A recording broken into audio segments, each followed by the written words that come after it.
Okay, things are looking good. I'm gonna start the soundtrack.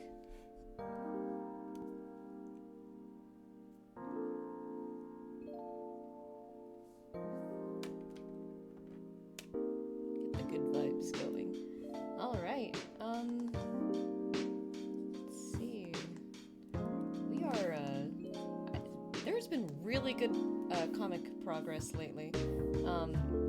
On both me and Johnny's end, like even with his own stuff, because he also wants to do a webcomic. It's just I know he struggles a little bit with like the whole like story writing thing, so I'm kind of helping him on that too.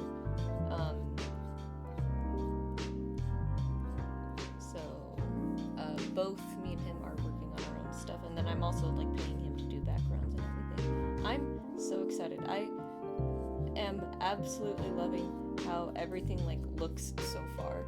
Like it's so good. I'm so excited for it. Like this is gonna be great. This is gonna be, oh my god, what did my cousin say? My cousin said that this was her most like anticipated, one of her most anticipated medias like of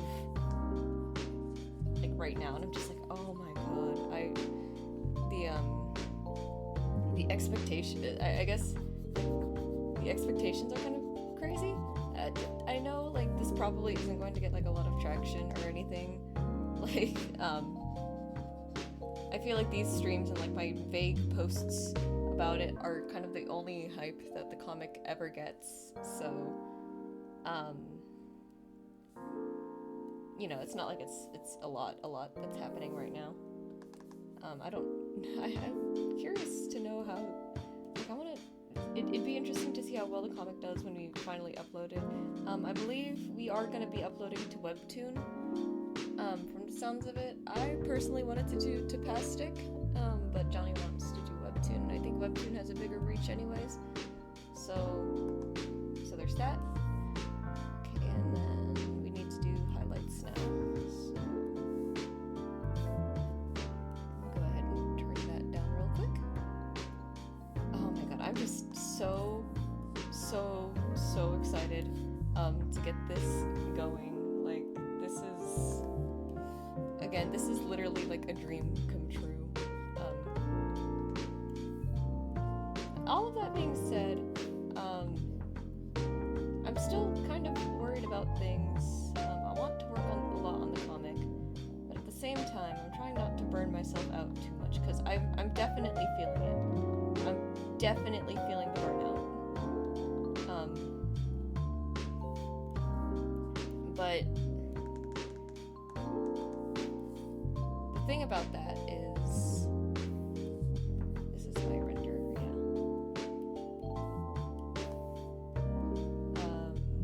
On one hand, I really want to like work at the store because I need hours. On the other hand, I really want to work on this. So part of me is kind of just thinking, because my hours got cut a lot, and I don't really want my dad to get mad at me, so this is horrible. This is absolutely horrible. I'm thinking I'll just go to the store at 10. Forgot to put that on Do Not Disturb. Just go to the store at 10, right? Like, because I'm scheduled at 1. I'll just go in at 10, and I'll just be like, oh, yeah, I'm just going to, like, wait here for my shift, and I'll just explain to the other employees and the new boss, like, hey, I'm a little worried about my dad getting upset at me for having my hours cut, so I'm just going to hide here and pretend that I worked 7 hours today, okay? Maybe then I'll even like garner a little bit of like, okay, well, we can try to schedule you earlier. So I think a 12 to 5 would be fine, actually. 12 to 5 like every day, but like I'm just getting like 4 hours, and it's just like, man. I might consider also just like doing like a quick commissions stream, maybe, like if people like sub or donate or something, regardless of the amount, I'll just do like full ink and flat portraits for like a few hours. I'll try to see if I can dedicate a day to that. see. Just to, like, help out, because,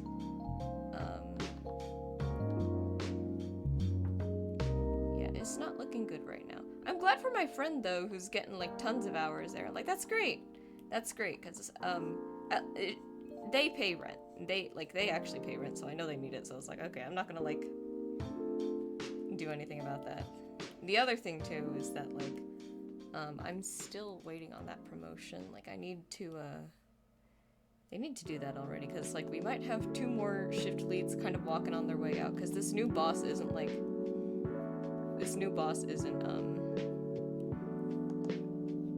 very accommodating for schedules. So it's been frustrating.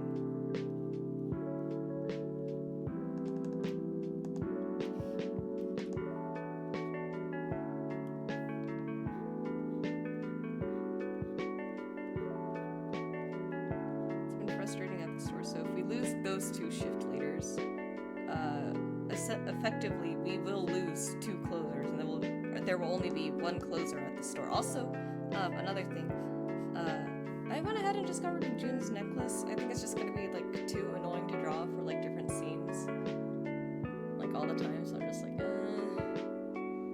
I don't think she really needs it. She will have earrings though. It's just she's wearing her headset right now, so I can't show those off. But she has like these. I like to imagine like she has like these big hoop earrings on her. But again, it's kind of hard to like show that off when she's wearing a headset. I think she would take it off for like recording these kinds of things too.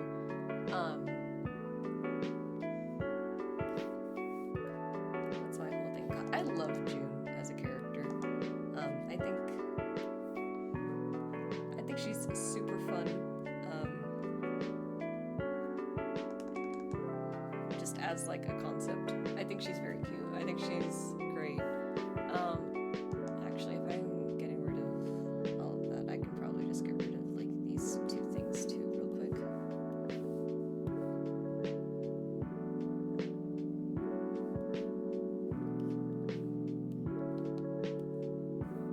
Instead move this up.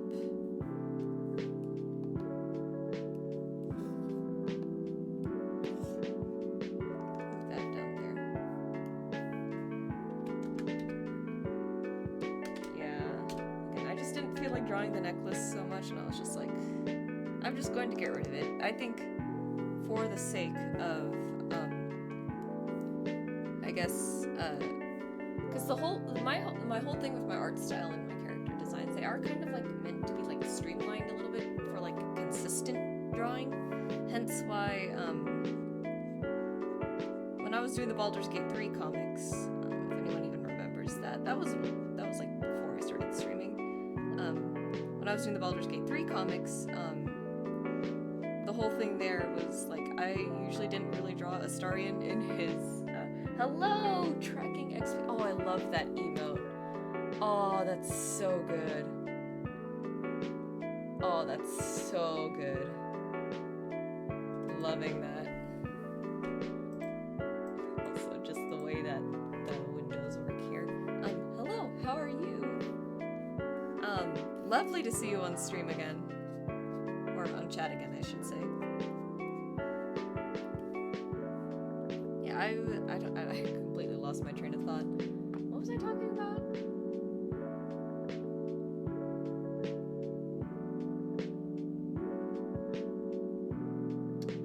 I know it had something to do with the comic. I've been doing well, been a nice day so far. How am I? I'm alright. Definitely feeling a little bit of burnout here and there, but I don't think it'll be too bad if I just pace myself. It's kind of the reason why I wanted to like start picking up more hours at Carl's Jr., but the new boss does not want to work with me on that, and I'm just like, okay. I do know I mentioned before anyone was here, I'm just gonna go to the store early and sit there and wait for my shift, because I don't want to tell my parents my hours got cut. And I think it's just better if I just go there and lie and be like, yeah, I worked 10 to 5 today. And I'll just lie. I was talking about, oh yeah, when I was doing the Baldur's Gate 3 comics a while ago, Like, I chose not to draw Astarion in his, like, default armor most of the time, because, it is hard drawing, like, that much detail over multiple panels, and I was just like, let me not do that. Yeah, the hours getting cut sucks. If anything, I'm hoping they promote me soon, because I'll probably just guarantee that I'll be, like, a closing shift leader. When that happens, and my hours will be mostly guaranteed to be, like, 4 to 12:30, 4:30 to 12:30, stuff like that. Because as it stands, I think 2 shift leaders at the store are thinking of leaving. And that's gonna leave us with 1 closing shift leader. So it's like, you guys either promote me, or this store, or shit's gonna hit the fan, like, really soon. Or this guy has to actually accommodate for people's hours and availability, because the reason why the other 2 shift leaders are leaving is because they have second jobs, right? So it's not like they can be at the store all the time. But this guy's not even, like, trying. Like, this guy's not even, like, trying at all to, like, accommodate, in my opinion. At least for the shift leaders, right? Like, for the regular employees, sure. Because we have a ton of them right now, right? And he's trying to make sure that everyone gets their hours. And I'm like, okay. The shift leaders, especially after Johnny walked out, there's a lot less of them, obviously. And right now, as it stands, 1 guy is closing 6 days a week, and the other 2 closers, who, you know, make their availability very clear every week, don't close. And it's like,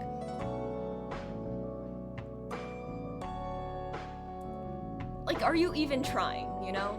I think the district manager did end up, like, kind of yelling at him, like, because he was like, I get confused when, and she was just like, okay, but they sent you the availability, so what are you gonna do with that, right? I totally get that. One of my reasons I put up into my project with Jenny Joel is because the girls have such annoying designs to draw. I gotta practice comic making, it's something easier to replicate. Yeah, usually, the way I approached getting, like, endurance for comic stuff was doing the big community posters. That was something that I kind of, like, relied on. The other thing I do, I keep my designs relatively simple. Before I really wanted to be an animator. And the thing with animation is that you're doing a lot of drawing, right? Obviously that didn't pan out, but it still applies to, like, comics. Like, you don't want to keep like, having all, like, these little details. Like, June used to have a necklace, and then I decided, like, you know what, I think it's just going to end up being, like, really annoying to draw, like, a bunch of, like, jewelry like that. Maybe for some characters I'll let them have it. Like, Aerie will have a necklace, but it's just like a string necklace. June's was actually, like, a chain and a pendant and everything. Yeah, same principle, easier to redraw simpler things. Yeah, that's all it is. Part of me kind of feels bad, though, because it does kind of, like, suck sometimes that the character designs end up being really simple, but at the same time, it's like, I want to be a comic artist. I'm not gonna make myself suffer too much. I'll make myself suffer enough, we'll put it that way.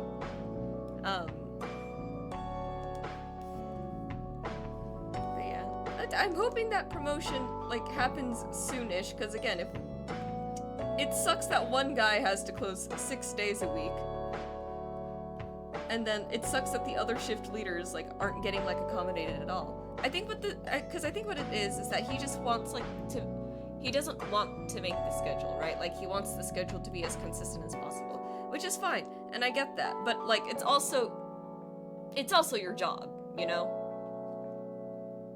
You can always go for big designs on the covers and splash pages. Yeah, that's always, like, a good idea. The other reason, too, why I think this is, like, I haven't gotten to this point in the comic yet, but am gonna make it so everyone just kind of like summons weapons into their hands. I'll have it be like it's a basic magic principle that basically everyone learns. Cause I'm too lazy to draw all the sheaths and the scabbards and everything, and I'm just like, I'm just gonna not. That is the answer here. Yeah, I hope the promotion happens soon too. It'll be me and my friend who are getting promoted, so I'm hoping that pans out. But the thing is that all my videos and training is basically done already. Like I know how to close, I know how to open, I know the QA logs, I know how to count the safe, I know how to do the waste. The only things I probably don't know how to do is like the morning paperwork, some of the kitchen prep, and that's honestly it. I don't know how to close backline, I'll say that, but to be fair, most shift leaders, when they close frontline, and there's always like a backline person to help them close. So there's that. And I think I'm a little bit too small for, hell yeah, right in the lore, real. I think I'm also just too small to do kitchen closing, because I think there's like way more heavy lifting involved in that. But point being, like, I know how to do like, what, 95% of the job already? Whenever you gotta rouse the fiance from her slumber. You do that. It is definitely time to get out of bed. Probably. I don't actually know what time. Well, no, I think in Philippines it's still like fairly like dead of night right now, so I only say that because what is it? James, one of our usual guests here, he always mentions that it's like 4 in the morning when I stream in the afternoon here. It's so funny.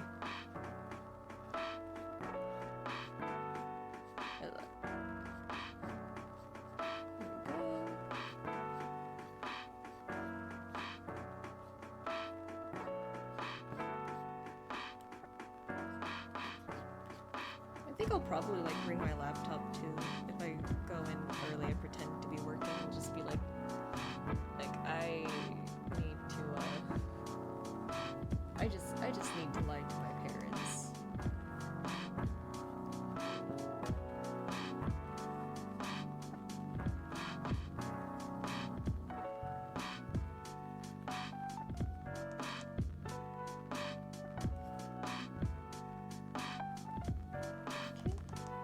Almost done rendering this panel. The reason why I'm just doing this panel right now is because I have plans. Johnny wants the comic to be formatted very well for like scrolling, so I understand like a part of that is gonna be like we're gonna need like some floating panels. Alright, I think that's all the highlights we need there, so turn off the render reference layer. Now, let me make a new folder, it'll be up there. Remove this, no. Move in there. Now, turn this on. Now we can start inking the rest of it. Oh boy, this page was, I'm so glad I've gotten like past the point where I have to make a bunch of like random designs. Cause man, it was a little annoying.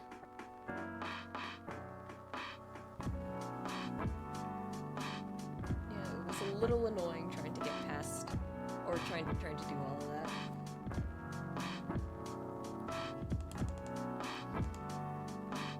On the bright side though, a lot of them, well technically, a lot of them weren't really like random designs so much as they were,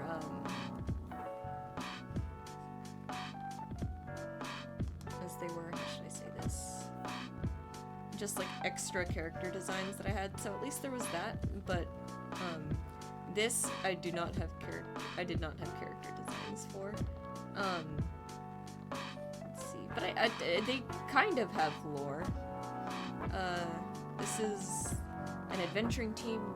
Sleeping Beauty is maybe getting up. Oh boy, mood. When I have my days off, I do not feel like getting out of bed at all, but I just force myself to. Mostly because I'm hungry, but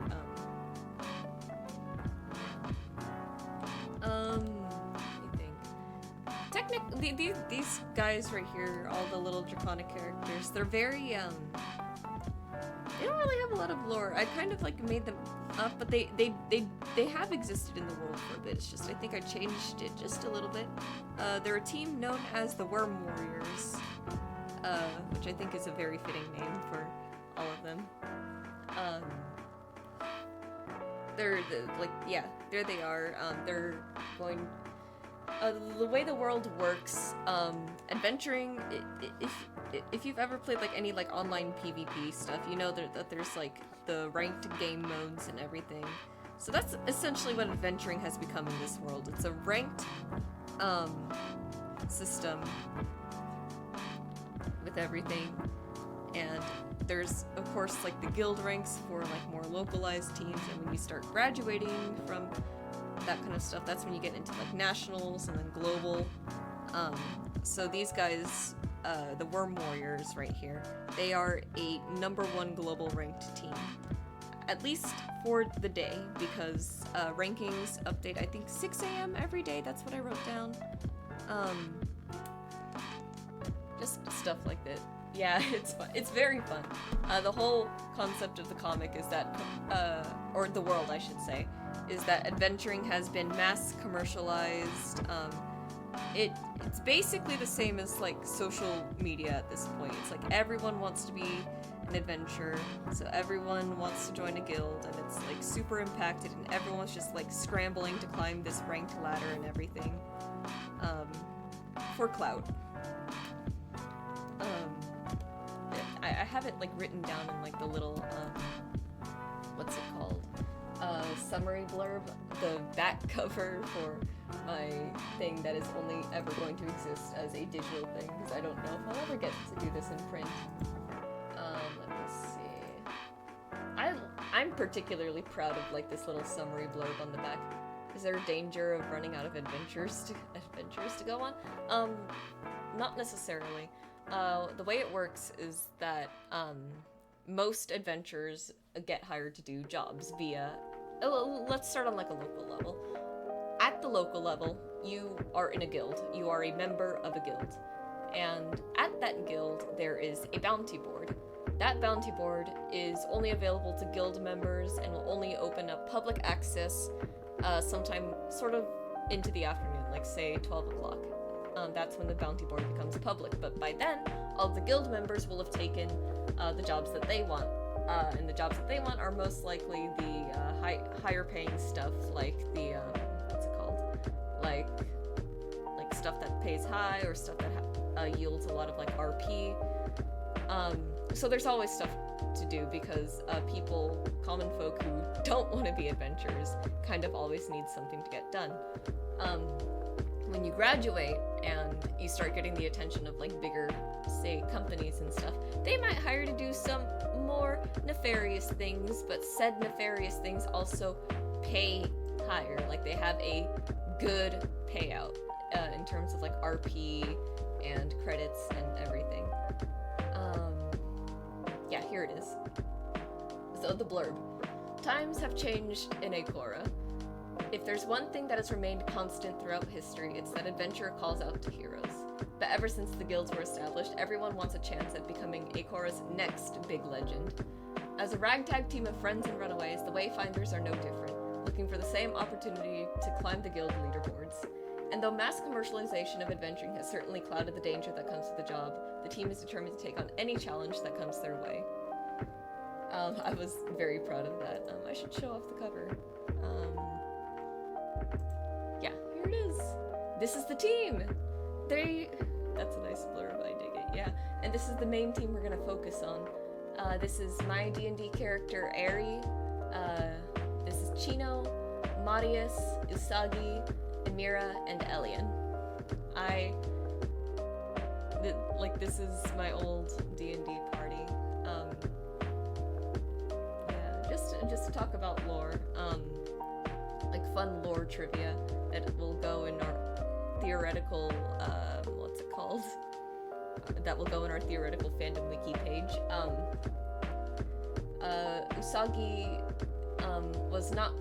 Usagi and Emira originally were not part of the party. Originally, the party is just Aerie, Marius, Chino, and Elian, and then our other cousin. But then we kind of had a falling out with that cousin because things were a little like, and I just kind of didn't include that character because I also didn't feel like drawing a bunch of plate armor, because plate armor is like really tricky to draw in my opinion, and he played a warforged barbarian. And I know it's not necessarily like plate armor, but I just didn't want to do like a lot of like geometrical shapes because that's like tough for me.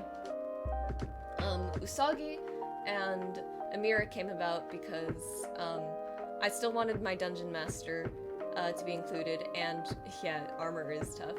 I still wanted my dungeon master to be included as a member of the party, so this was the character that she came up with, and the reason why she is the leader of the party is because she, like again, the person who made her is the dungeon master of the little friend group, or little cousin group. She is the dungeon master, so I think it's only fair that she gets to be the leader of the party, which I think is such a fun little detail. Amira is Clive's character. This is my other brother, our youngest one. And he just wanted like a purple dragon lightning lady, and I was like, bet. She's got I think, oh man, I love the cast so much. Like they're very fun. I think Amira,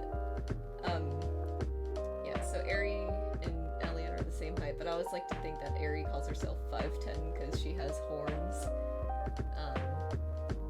and all of that.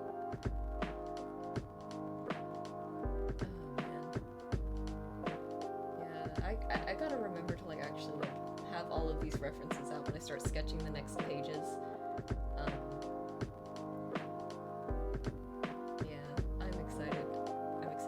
The party doesn't show up until like page 6 though, and I have that page sketched out already. It's just I have to catch up on the other stuff, and this is only page 4, so there's still like one more page that I did sketch, and I haven't gotten around to like inking yet because I've been very tired. Maybe it is a good thing that I have like less hours at work. I'd be getting burnt out way more, but I need money. I think to compensate though, I might do like commission live streams maybe on like weekends or something, and I'll be like, hey, if you donate any amount, regardless of the amount that you donate, I'll do like a full ink character bust or something, just like head and shoulder only, full ink, full color, stuff like that, because I honestly don't think that would take too long. I think it'd be fun.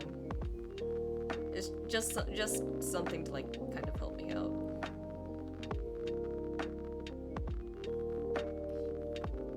Let's see.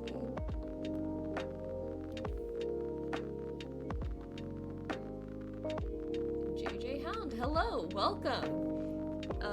What character am I drawing? A lot of characters. I'm actually working on a page in my webcomic that I'm trying to make. Lovely to have a first-time chat. How are you doing today? Stream commissions might be a nice way to bring in extra money. So I'm gonna hope so. I'm gonna hope that that goes well. And I'm gonna hope that it doesn't get too out of hand, because that is the other thing that I'm a little scared of. But you know, if I do it on a weekend where I don't really have anything going on, it'll probably be okay, right? Right? Yeah. Let's talk about the Worm Warriors, because that's who I'm drawing right now. The Worm Warriors are a adventuring team that's currently, at the time of this panel in this chapter, they are going to be a #1 ranked global team.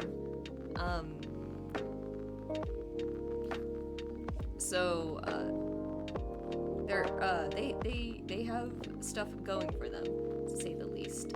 The leader of the party is a dragonborn monk. That's so fair, Lamau. The leader of the party is a dragonborn monk named Pai Kripsitsa. And then these were just 2 other members that I made up on the spot because I needed characters. This was something that I wasn't like prepared for with comic making. It was having to like make all of the extras, and I'm like, but at least every character kind of has lore to them. Like I can kind of talk about it. It's just I won't write it down because you know it's not important to the main story. Oh my god, wait, honestly, I should show off like the other pages real quick. Like, I love the flow of the comic, so far. I don't think these pages are finalized, so to say.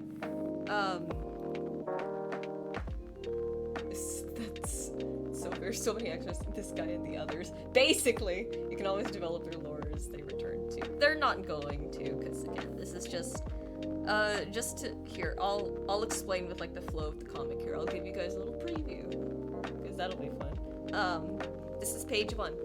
So page 1 opens with June getting ready to start her podcast. Check 1, 2, 3, check 1, 2, 3. And then that's when it gets into, like, the whole thing opens with, like, a blurb and an overview of the world, which I thought was fun.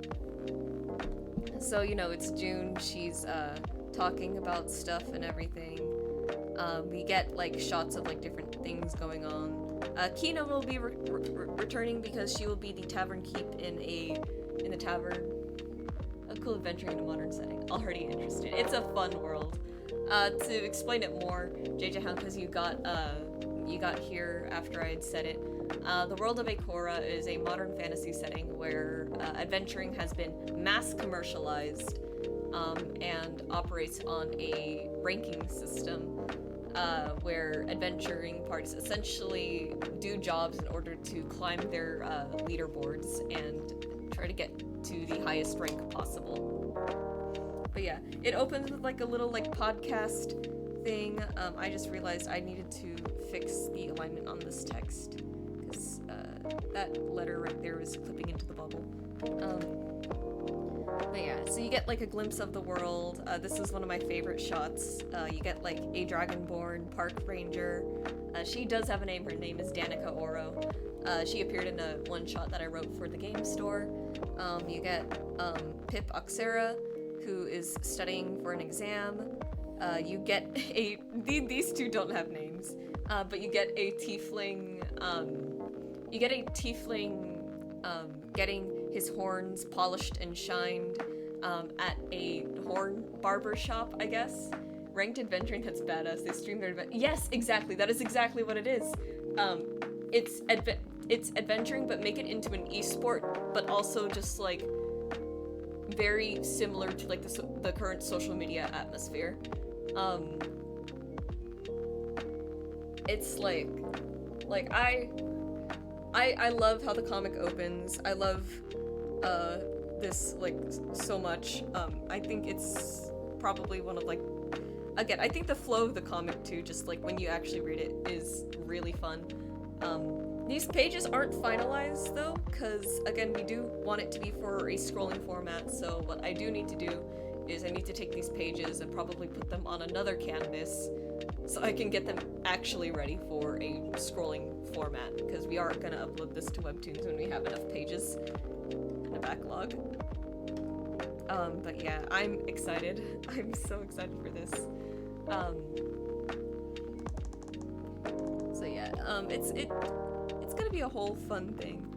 Me and Johnny are like, I think Johnny's like a little like, he's doing the backgrounds for me because I can't do backgrounds. Originally, so I didn't die. Originally, I was going to do sketch and render, and then he was going to do ink and backgrounds. Spoiler alert, he doesn't enjoy the inking process, and this was back when we were like, the comic was opening like very differently. Like the team was going to be shown right away. Ari was going to walk down the druid dorms in a hallway holding an iPhone, and then she was going to meet her new roommate.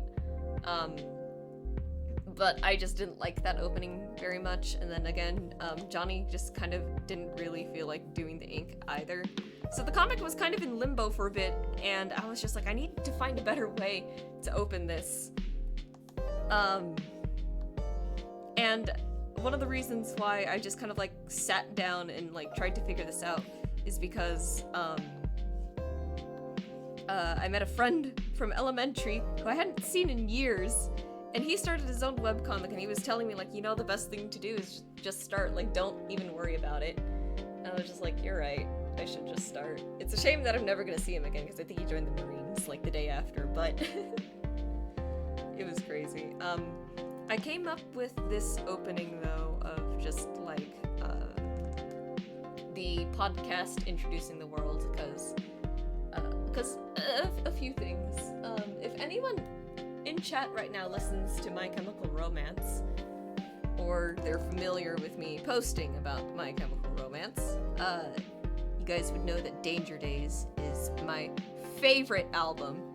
Oh my god, I love Danger Days so much. I think it's criminally, like, underrated, for MCR's, like, discography. Like, I know everyone loves MCR for the whole, like, emo and everything, but I'm here for the punk stuff.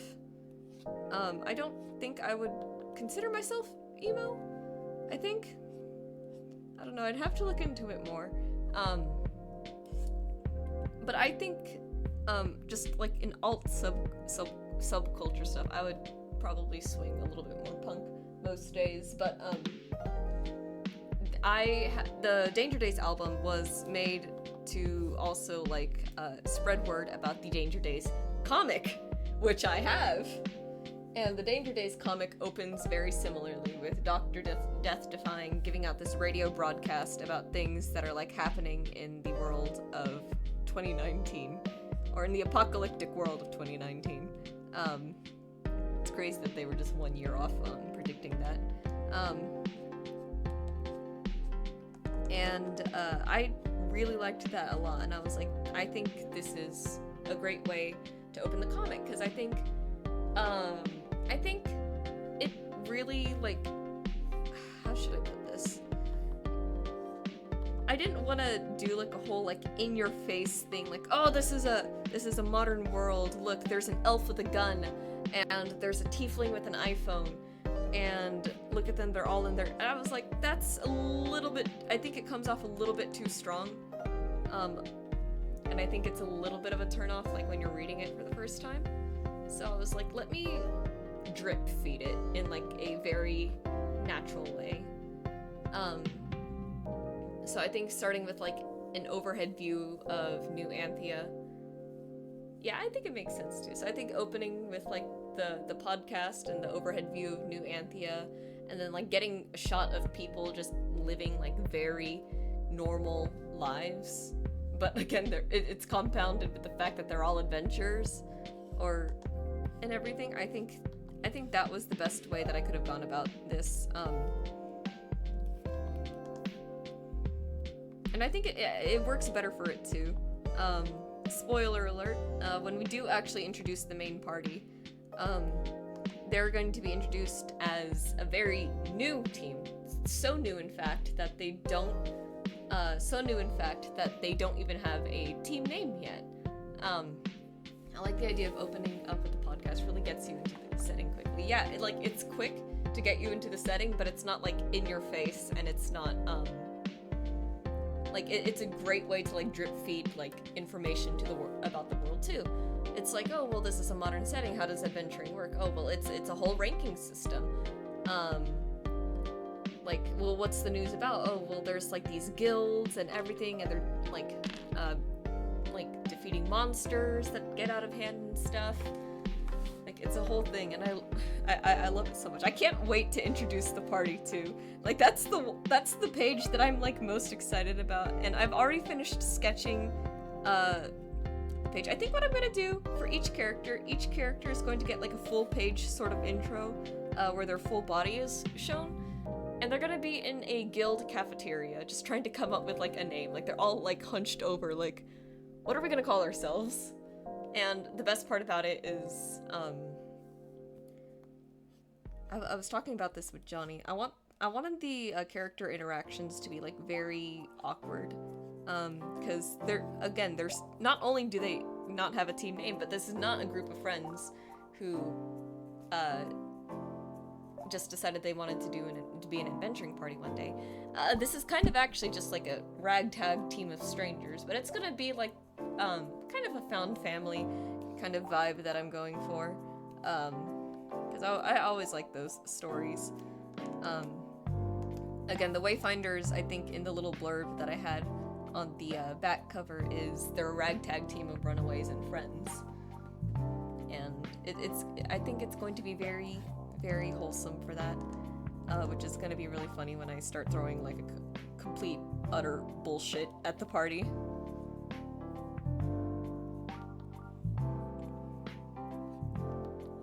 Like I said, this is going to be a fun thing. I showed my friend at the store, and they were like, this is like so good, like it looks so good and so exciting, like yes, I'm so excited for this. I'm unbelievably excited for this. I swear, like this, the only thing that I'm like kind of worried about is that I feel like the script might be a little bit jumpy.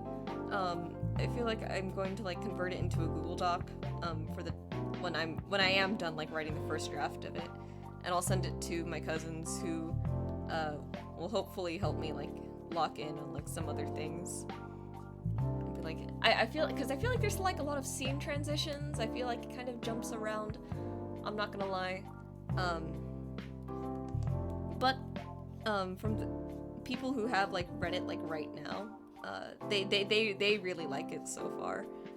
So I'm hoping that this works. I'm so nervous about this, but I'm also just like so excited. I'm so happy that it's like finally like getting off the ground and onto the canvas and everything. And I think the way that Johnny's background work, we were also a little bit worried about that because me and him have very, very different art styles. And he was worried that his stuff is gonna look way too painterly against my things. Real quick. Yeah, so the thumb goes over there.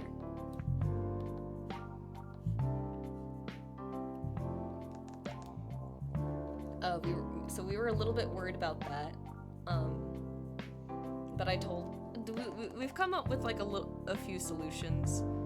He said he might add a little bit of like outline work to his stuff just to make it look a little bit more drawn. And I told him I think either or is fine. What you can do anyways is you can kind of add like an outline in post, because again, he paints his backgrounds and I paint my backgrounds too, to be fair. But both of us have very different approaches to that kind of stuff is the thing. I should figure out how to like promote my comic on like TikTok or something. I don't know what I'm doing.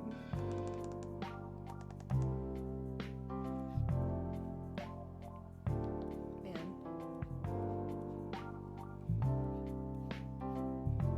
Another reason why I was like kind of like stuck on this for so long, like the whole like first episode thing.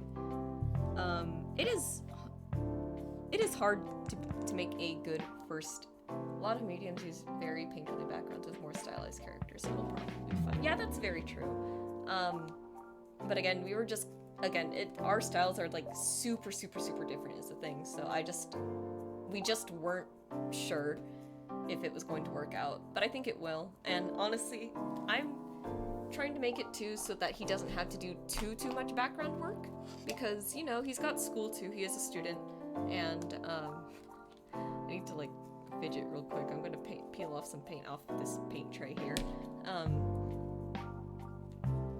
A lot of it is like this page. The backgrounds are gonna be like fully done by me. There's like it's just some panels that need backgrounds. It's not all of them, because you know I'm not trying to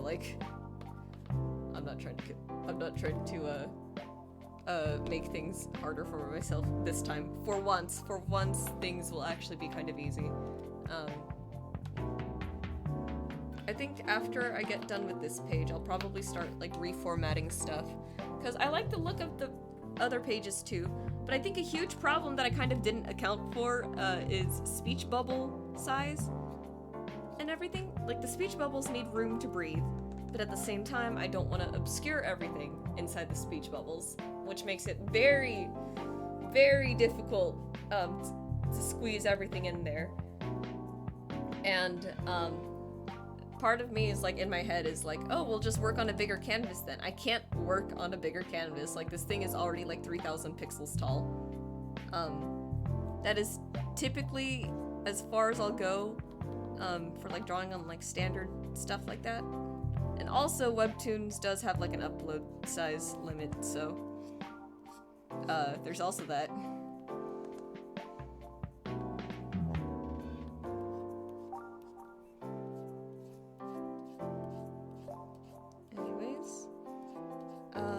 on the bright side, I can export this to like smaller canvas sizes, which is good, which is gonna be like a huge thing on what I rely on. Like for me, it's like I have BRB laundry. Good luck on laundry. You also just reminded me I need to fold my laundry, so I'll probably do that after stream. Yeah, they put text bubbles out of the panel. Yeah, I agree. So I think, again, the plan is to paste the pages onto a bigger canvas where I can actually like edit things around it and go from there. So just so that way, again, I can actually have like spots to put the speech bubbles over.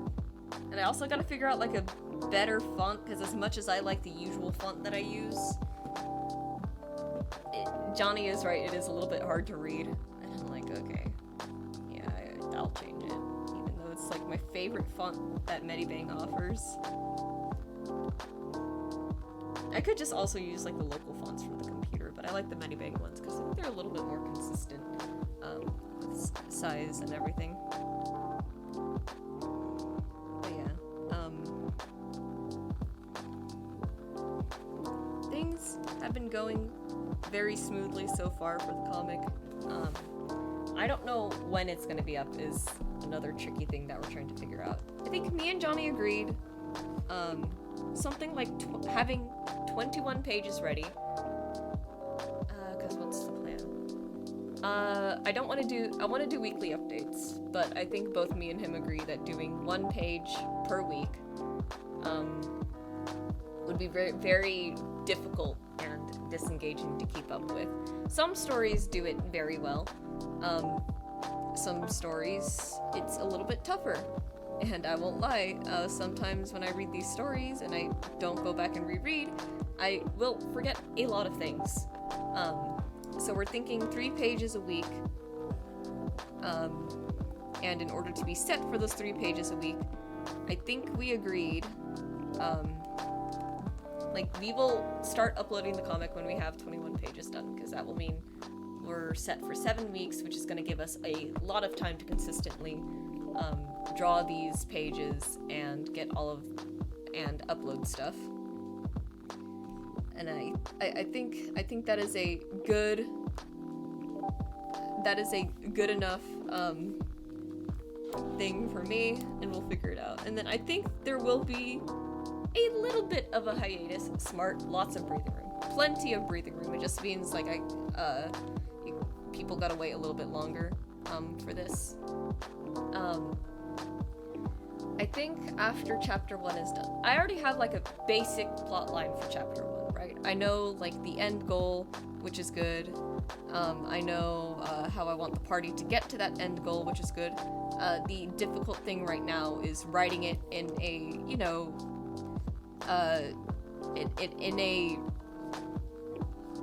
in an engaging manner, basically. I've already like have it set up so that there's like actual like character conflict and development that is happening. I have it so I have a basic idea of how things are going to look in my head too, which is good. And I'm hoping that I don't forget. Usually I don't forget. But yeah, and then there will probably be a little bit of a hiatus after chapter 1, just because I'll need to write chapter 2 first of all, and second, what's it called?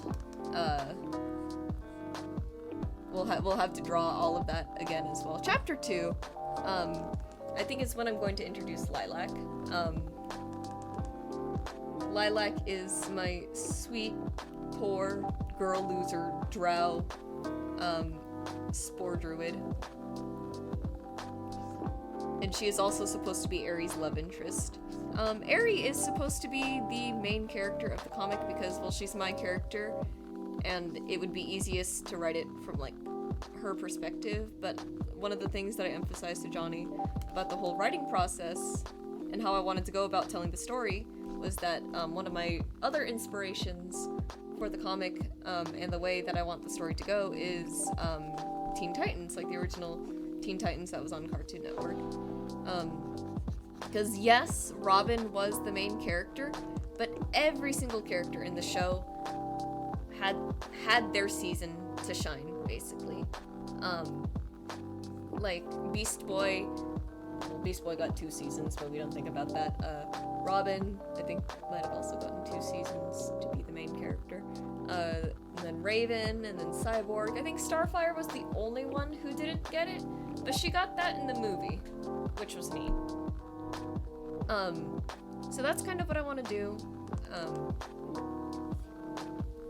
And again, the first chapter is kind of like meant to like dedicate, like, it is kind of dedicated to just like really getting like a feel for things and stuff. It's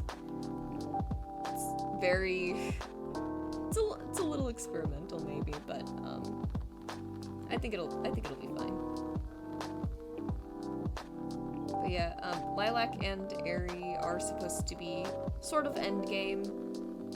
Something that oh, hello, Big Cheese! Welcome! We are doing very, very fun comic work, and I am just, like, talking about it because, I've kind of gone on, like, this whole thing right now. But if we want to talk about, like, the funny Rapture stuff that I put in the stream, title and notification too, we could talk about that. I think really the only thing I'm worried about when it comes to writing like a love story for Aerie and Lilac is that the genre that I am primarily writing is fantasy action adventure, and very commonly in fantasy action adventures people do not care for the romances, and I'm like, oh boy.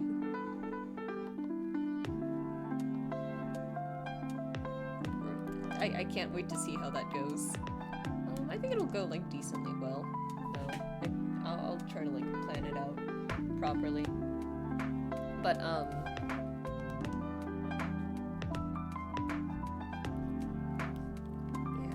maybe at some point. Maybe not think that out loud. That might be spoilers.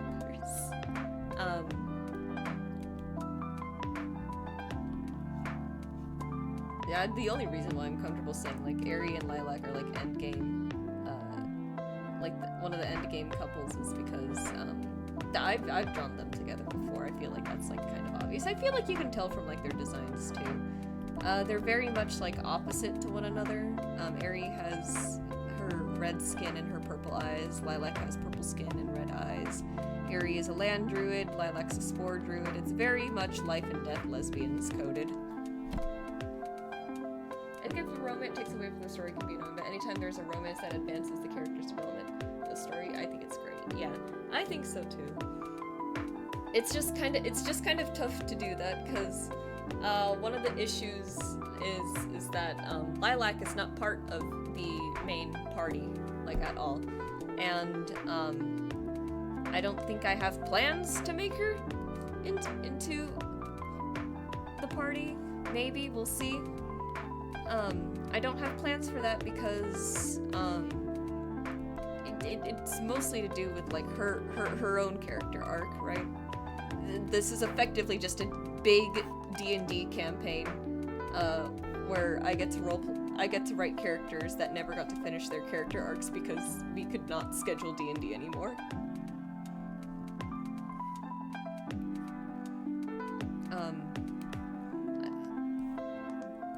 Lilac is honestly a little bit underdeveloped in my head still, because I never got the chance to play her in a campaign, like, fully. Aerie I've had plenty opportunities to, and she was my first D&D character, and I do have, like arcs for her and everything, and it helped a lot to, playing her in Baldur's Gate 3. Something that, this was something that I told Johnny, because he also wants to do his own comic. Something I told Johnny, if you want to get really good at writing character dialogue without, like, taking a bunch of classes or watching a bunch of media and then just kind of, like, guessing from there, you kind of have to learn how to roleplay. Or at least that was my advice, because, you need, it's important. I think learning to roleplay is important because this is how you get into your character's head, right? And this is how you're gonna figure out, like, oh, this is how they talk, this is how they this, and that. And again, as a person who has been in the D&D space since I was 16, like, writing character dynamics does kind of come pretty naturally to me at the end of the day, especially when I have other characters to bounce off of. So Johnny was just like, yeah, I'll see if I can do that. One of the things I told him was, play Monster Prom and just pretend you're role-playing, like, one of your characters. It's like, what dialogue choice would they choose here? Would they say it differently? Which I think is another, like, interesting, like, thing. Initially I told him, I have romance for him. We can say character trauma development real mood. That was basically the Baldur's Gate 3 romances, right? Trauma bonding a little bit. At least for Aerie and Astarion, it was pretty funny. One day I'll replay Baldur's Gate 3, but I'll roleplay as Aerie, and maybe I'll, like, draw some, like, scenes for that.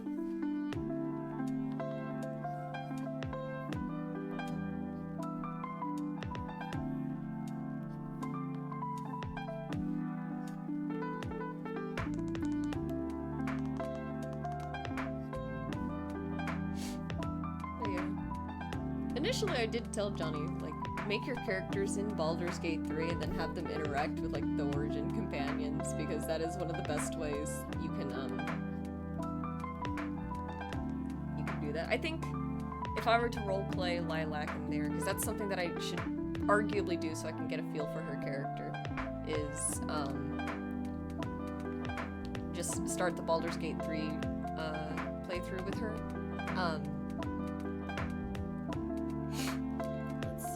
In my head, I know I know Lilac's story is going to be very, like, grief-centric. Like, it's going to revolve around, that. So I know that off the top of my head, but it's a matter of, like, how am I going to execute this? I think Lilac is going to be, like, very awkward, but also, like, very blunt at the same time. I think when I described her to Johnny, he was like, oh, so she has autism. I'm like, yeah, she has autism. We'll go with that. It is, like, kind of true, though.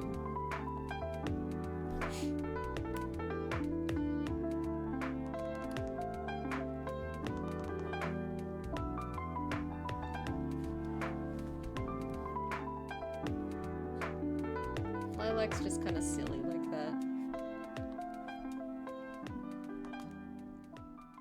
I know, like, the type of romance that I want to go for with Aerie and Lilac is kind of like a strangers to lovers thing.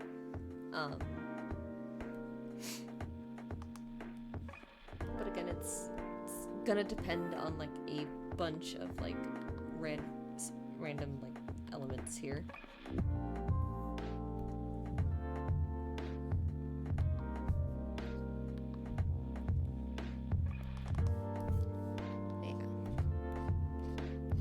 We should name some of the characters here. There's just Pai Kurtzitsa here, and then there's the others that I don't have names for, because I just made up their designs. Just like, oh, I need a design.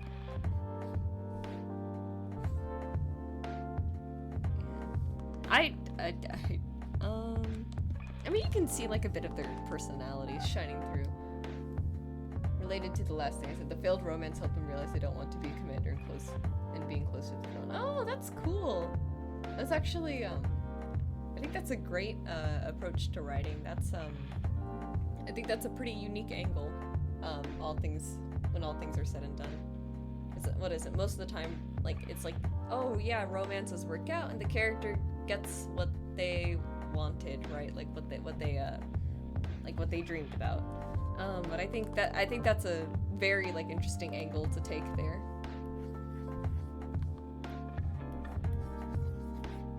Let me turn off my stabilizer for this. Hang on.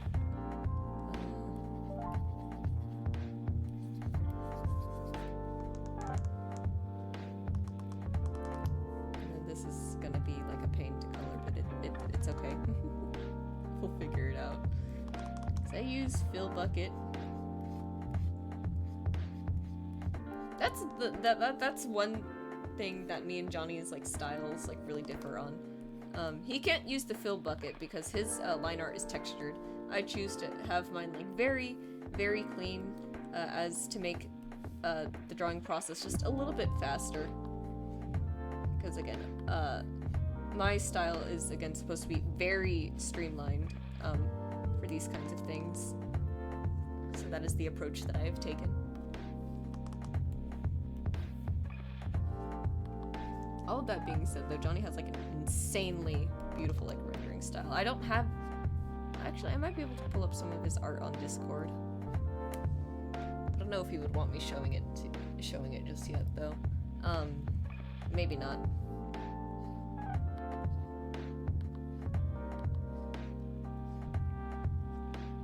There we go.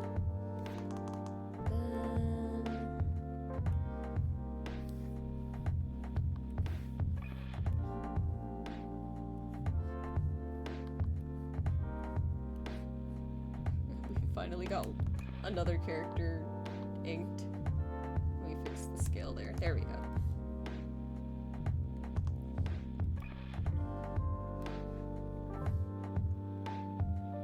And then, let's see how I'm going to do the bandages.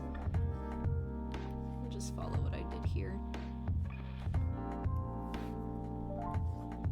Yeah, let's talk about like the funny stuff that I put in like stream title and everything. Apparently there was a pastor in South Africa, I think, and guy was saying rapture was happening today-ish, tomorrow-ish, something like that. And I think, somehow this got, like, huge traction.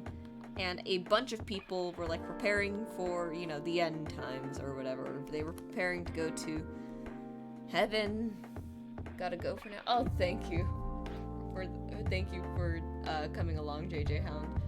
Looking forward to seeing how the webtoon turns out. Yep, I will definitely try to post an update by Saturday to show you guys what's going on. I do have water here to hydrate. I think it's been up here for a few days, but I think it's okay.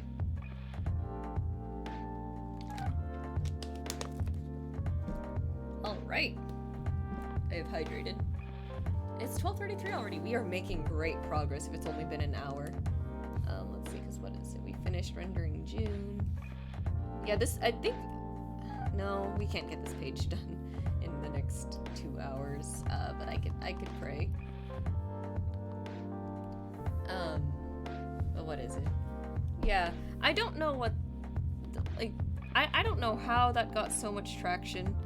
I think I think it's a little silly. It sucks that people were like preparing for this, because what I heard was that a bunch of people were like selling all of their belongings and then like maybe even quitting their jobs, and it's just like, if you're just gonna get zapped to like heaven anyways, like, I would just let it happen personally. Not that I'm Christian or anything. I'm not religious, but I would consider myself very spiritual. I'll believe in like a different like set of things. I'm not even gonna go as far as to call myself an atheist, just because sometimes atheists are jerks about it. I'm like, fuck you, buddy. If I want to believe in funny nature ghosts, then I'm going to believe in the funny nature ghosts. Sometimes it's about having fun. By the way, who's June? June is the Changeling podcast host of the Unmasked podcast, a podcast dedicated to telling truthful stories with as much factual information as possible about adventuring. I love June. She's this character up here. She's how am I going to put this? Her entire, I like her character. She loves adventuring so much, but she herself is not an adventurer for a couple of reasons. I like to imagine that she tried once, but the job was just way too intense for her, and she just couldn't do it. So rather than rather than just like give up on like that passion and everything, she instead chooses to report on like different adventuring stories that happened in Akora. Hence the podcast. She is a changeling again who really like if I wrote out her character sheet in the ideals box, she believes in telling the truth. Like she doesn't like lying, hence why she never uses her mask. Something that's huge in standard D&D lore is that changelings typically will hide from society by disguising themselves as others. But June doesn't do that. She faces the world with her true face on at any given point in time, because that's who she is, and she doesn't believe that she doesn't believe that she needs to like hide from any of it. Now I'm not that like racial dynamics is going to play like a huge part in the story, but it is just something that is there, like, kind of in the background, as to be expected, as with, like, any fantasy world, honestly. Something that I would joke about, with some friends, is like, so she's, like, the narrator? Sort of. She's just kind of like a small, independent, news reporter of sorts. Journalism, we can call it that.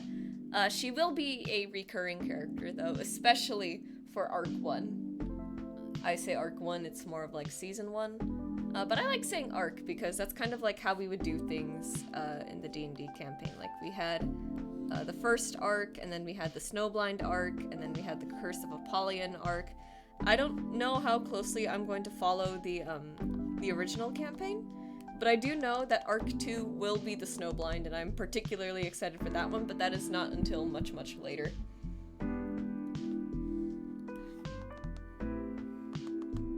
But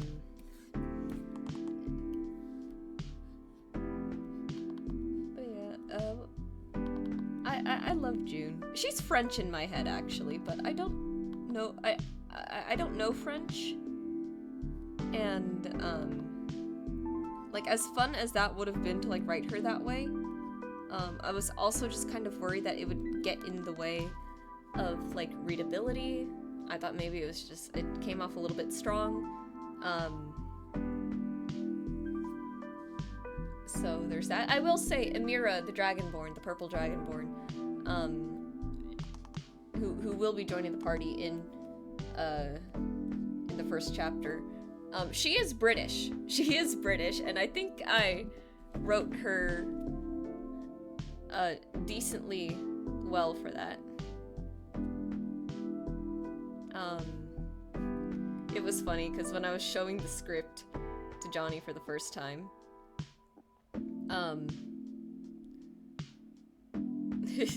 what was it? The line is, "Right then, I suppose you lot are the team who accepted my request." And Johnny was just like British jump scared. I'm like, thank God that reads as British, because I wasn't sure. I haven't consumed a lot of like British media, but I think this one works out.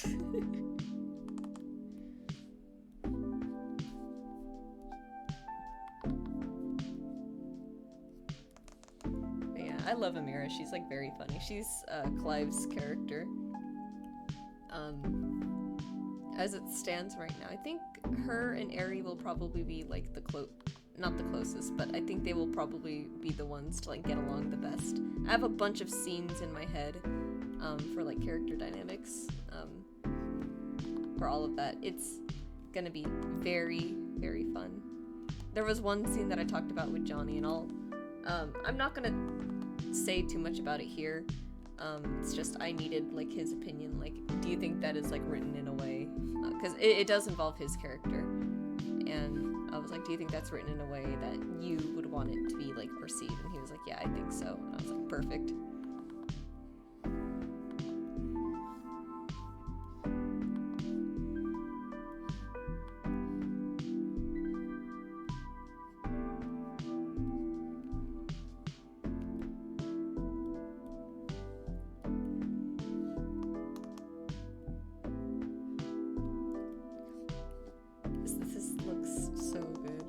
I feel kind of bad. These designs are just a little bit rushed, and so was, like, kind of the anatomy here.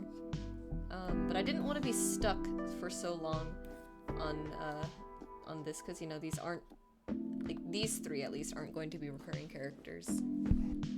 A funny thing about June, actually. If I did make this into a campaign rather than a comic, June would have been the one saying the session recap. So, if you're unfamiliar with D&D, a lot of times before the start of the next session, there will be a recap of sorts of what happened last session. So I like to imagine that June would have been like, last week on the show we covered stuff like that, and then there was a whole thing in my head where, like, one day it wouldn't be her doing the the session recap, it would be someone else, and then you would have to go save June. I guess that's like which I thought would have been really fun, but I don't have the energy to write a full-blown campaign, unfortunately. But I have the energy to write a comic. It's because, like, for campaigns, the difference in writing is so, oh my god, it's like, it's like having to account for what your players are going to do, and that's what makes writing stuff like that really tough. Like,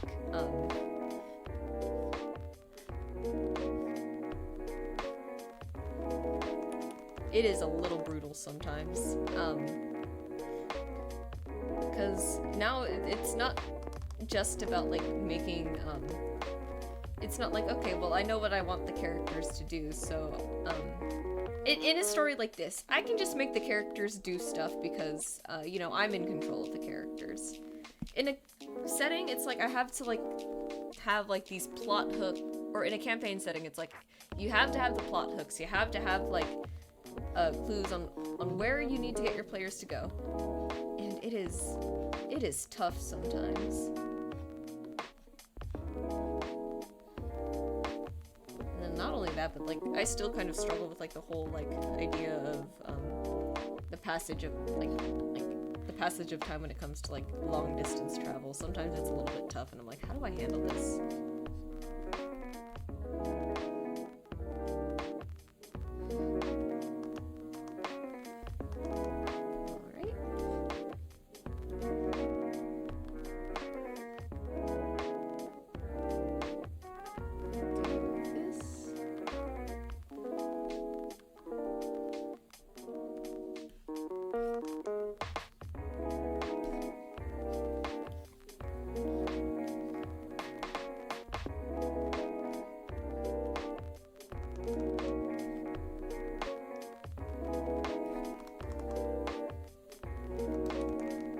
When was the last time I saved? I just realized. Oh my god. I'm so happy I didn't travel long distance in a long time, yeah. It's been a while since, like, my last, like, sort of, like, vacation too, I think. The last time I went for something like that was probably, yeah, it was the trip to Barcelona I went with my mom. That was fun. That was a lot of fun. It was also very hot there. It was, like, insanely warm. I was kind of dying. But it was great there. I think Barcelona, Spain, very, very beautiful place. It was great. I returned. Sleeping Beauty decided she didn't want to get up, so I've located to the local coffee shop to hang out and draw after changing the laundry. Nice! Well, I hope she is getting all the rest that she needs then, because she sounds very eepy. We were just talking more comic things, because apparently that's going to be my hyperfixation discussion today. Unless, is there anything funny to bring up?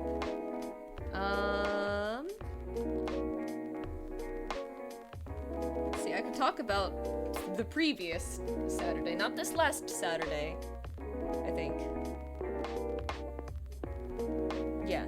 But the previous Saturday, she's been having a hard time sleeping, so it's good for her to catch up on it. Oh, that's really good. Let's see. It was my cousin's birthday party, like, a week ago. Not this last Saturday, but the one before it. So we went, and fixating on comics when you're trying to make comics sounds good to me. It is a pretty good thing at the end. Good problem to have. It's not really a problem, is it? Point being,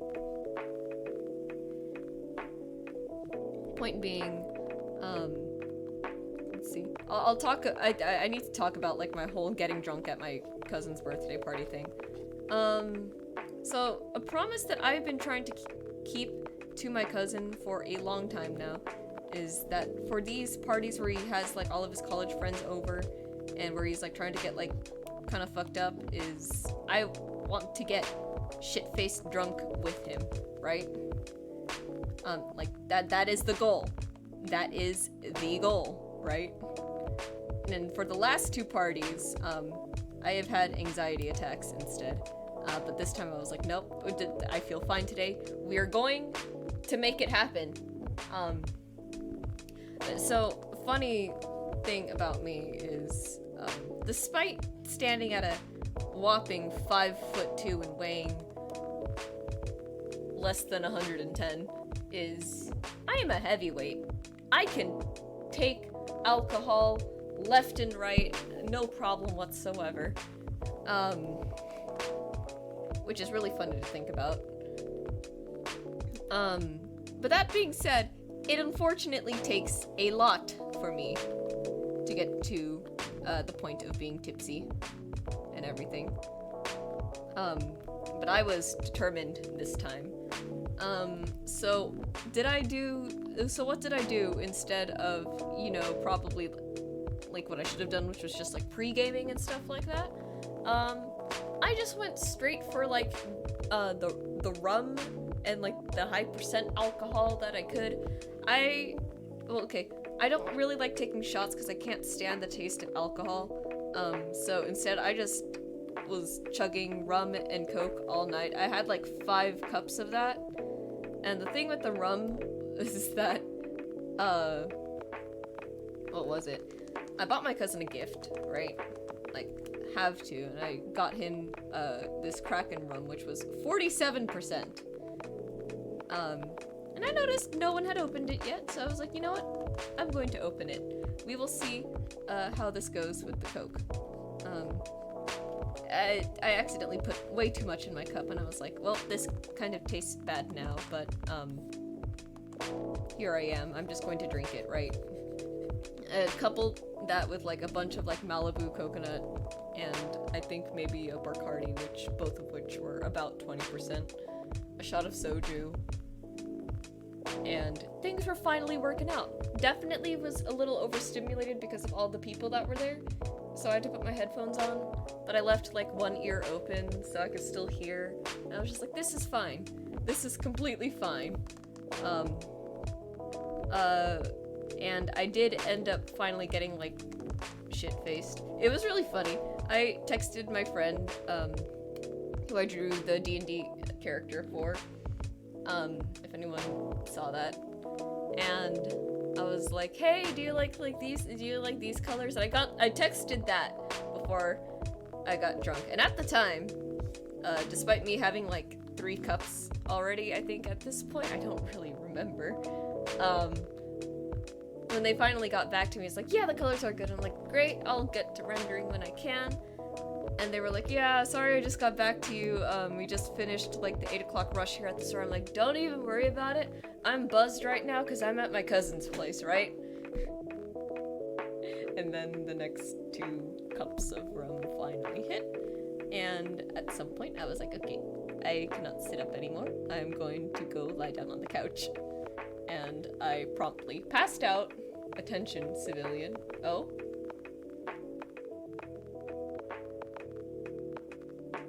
You have my attention, but I don't know for how long. Well, welcome, first time chat. Adeptus Arbites Dread. I'm assuming it's pronounced Arbites because it's giving me Greek vibes, I'm not gonna lie. Or would you rather I say Arbites? It gives me Greek vibes, I want to say Arbites. I love mispronouncing things. Anyways, yeah, I passed it on the couch, and then I woke up a little bit later, and I was just like, Keith, I need to throw up. I threw up. I kind of didn't stop throwing up until like 10 in the morning. I got home, and I was just like, man. Oh yeah. It was funny. But it gets even funnier when I was like telling my friend about it, just like in passing. And I was like, yeah, I was like super hungover on Sunday.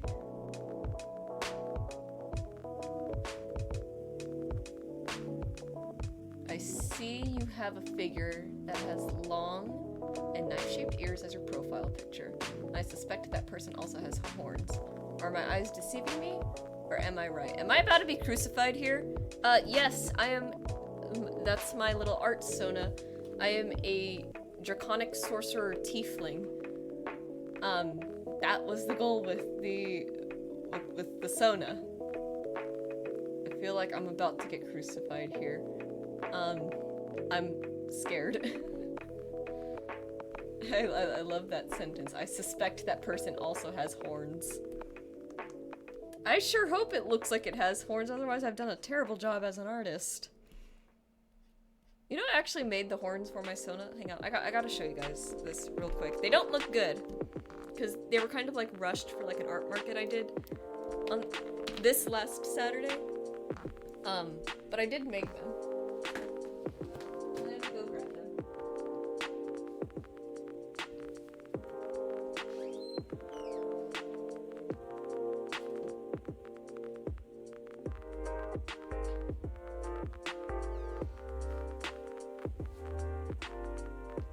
Here they are. I've been wanting to like have horns that resemble I've been wanting to have horns that resemble like my little like Sona for like so long. And look at that. They're not great. They're very uneven, but like it works out. I think it's very fun to have these. You also have horns. Myself, I do. I have a ton of horns.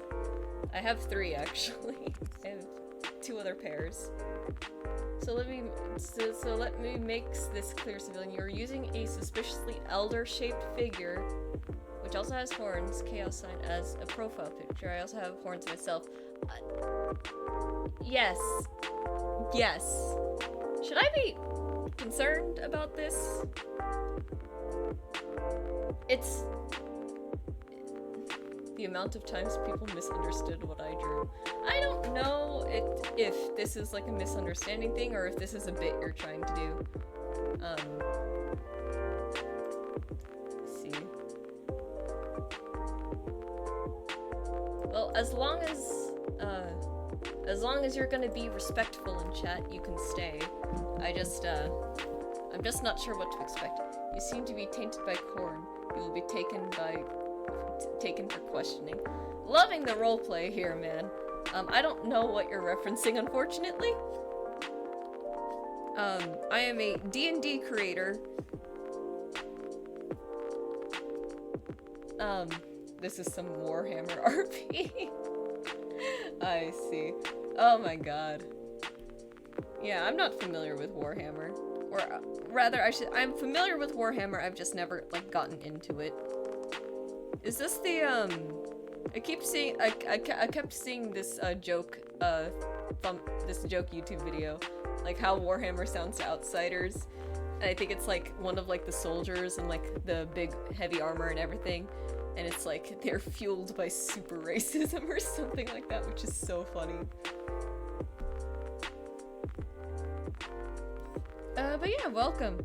Lovely to see some more tabletop people coming in. We do get a little silly here, but yeah, my main content primarily focuses around D&D, hence why I am a space racism, yeah. Hence why I am a tiefling, because tieflings are my favorite race in Dungeons and Dragons. I think they're very fun. I love how edgy they are.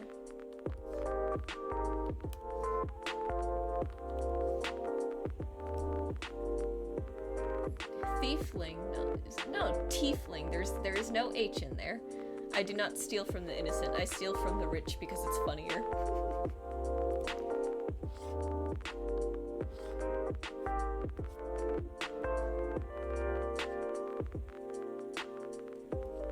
This guy's getting like really into the roleplay. Should we? What if I told you? What if I told you? There are I don't know anything about Warhammer roleplay. Wouldn't it be crazy if this was like someone from my game store? Cause I know Warhammer is like big there.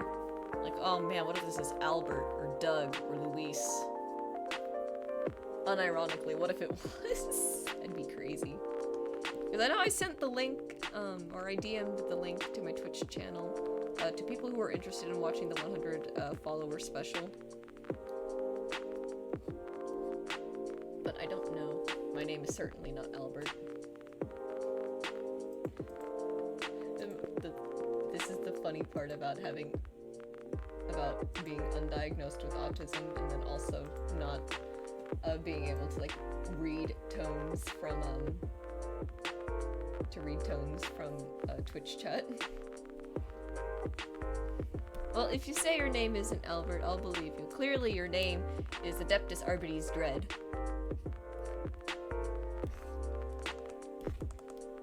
What do you think of these dragon people, Arbites?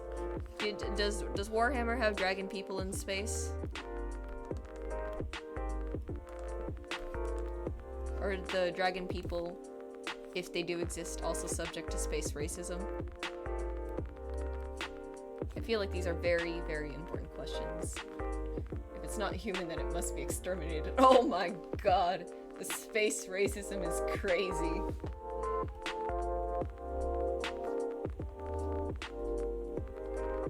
Alright.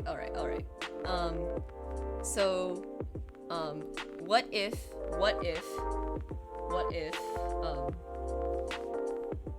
think. Well, what's another funny question I can ask? What if it was,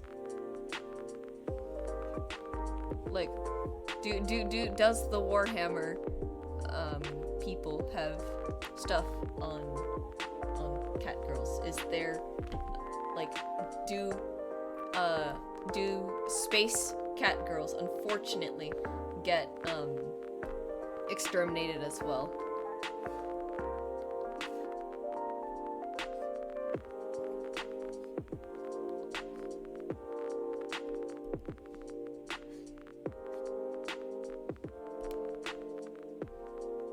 Sounds like something out of my OC lore, but way more extravagated. Oh boy. Yeah. I always think, like, stories, like, world settings like that are interesting. Where it's like, oh, if it's not human, like, humans must be the only surviving race here. And I feel like there's, like, there is something to be said about that, which I think is just really funny. It's not extravagated, to be honest. Also, can you ask the question again? What if there were space anime cat girls? What then? Do they get to stay? Or what if there's like humans pretending to be like other creatures, right? Like what if one day a human just decided there are actual cat girls in Warhammer? Hilarious. Do they also get exterminated?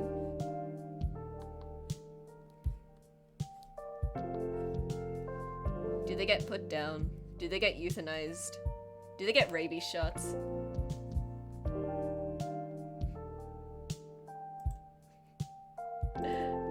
I like how Automod caught that. They're subhuman species, they are allowed to live. I see. Okay, what if humans were like cosplaying as like other races there? Like, is that something that Warhammer accounts for? the Emperor allows them to. Oh, okay. That would be a huge heresy. Good to know that Warhammer does not condone race cosplaying. Thank you. You ever think like these stories are like interesting? If it is happening in space. First of all, I know the humans came from what's it called? From Earth. So it's like we just this really is just colonization. Like we came to their planet and we decided absolutely not.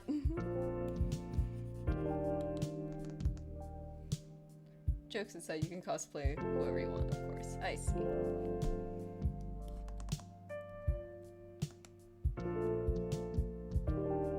Alright, I think this is pretty much the outlines. I just realized there's like scales there that I gotta draw in. Yeah, I like I love how different fantasy worlds handle racism. It's so funny. Colonization, the galaxy rightfully belongs to humanity. Holy manifest destiny, buddy. Oh man. It would be funny. I think the way fantasy worlds handle racism is always like so funny, cause like somehow humans always end up looking like the shittiest goddamn creatures like ever, right? Like D&D, for example. Oh my god. The only like humans are so like judgmental towards tieflings and everything. But I think that my personal favorite beef that I have seen in like D&D lore, humanity has every right to defend its very existence. Sure it does. One of my favorite like fantasy beefs in D&D is I think dwarves and elves. I don't know what the beef is exactly, but I just know that dwarves do not like elves whatsoever. And then it was so funny playing through like Baldur's Gate 3, just like Shadowheart coming in with the oh, I didn't realize that you aligned yourself with the Yankee. And it's just like, bro, we just saved you. What are you on about? Oh man. Relatable to my OC lore, unfortunately. I mean, it'd be like that. Dwarves were cool in Warhammer Fantasy. Oh, dwarves exist in Warhammer. I didn't know that. I thought it was just a bunch of buff, muscular men in big, heavy armor.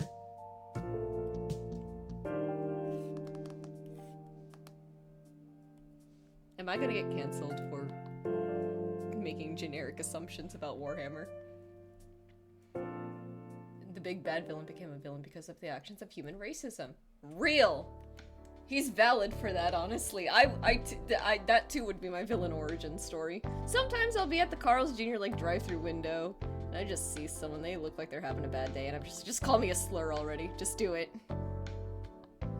Just do it. Like, rip the band-aid, get it over with, call me a slur.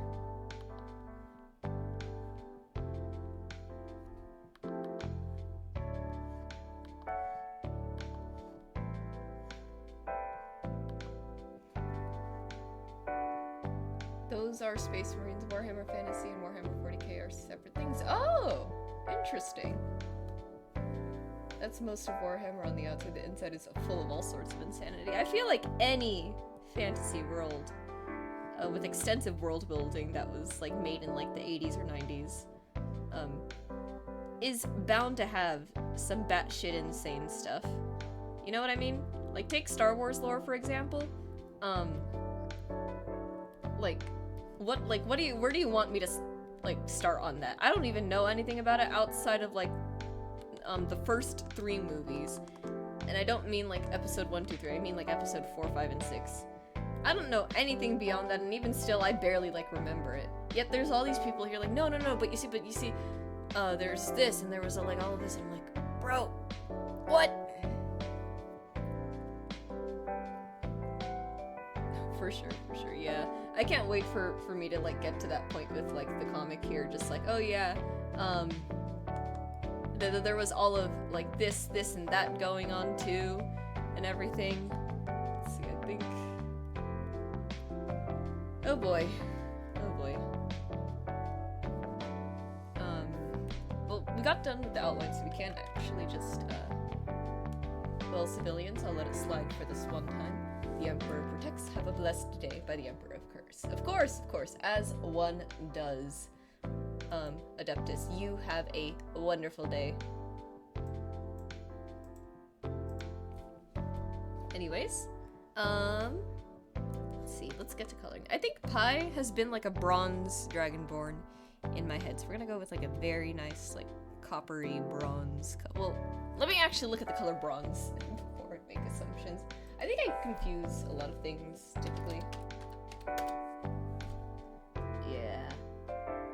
There we go. It looks kind of like copper. Peace out, Adeptus, man. So true. It's kind of like this, so I think we want to skew it a little bit more orange. Go, like, up here.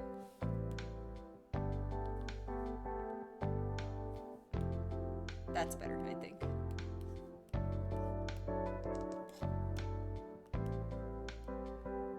That's cool. That was fun. Role playing with Chad a little bit. That was very silly. Oh, I forgot to draw scales on his tail. Let me do that.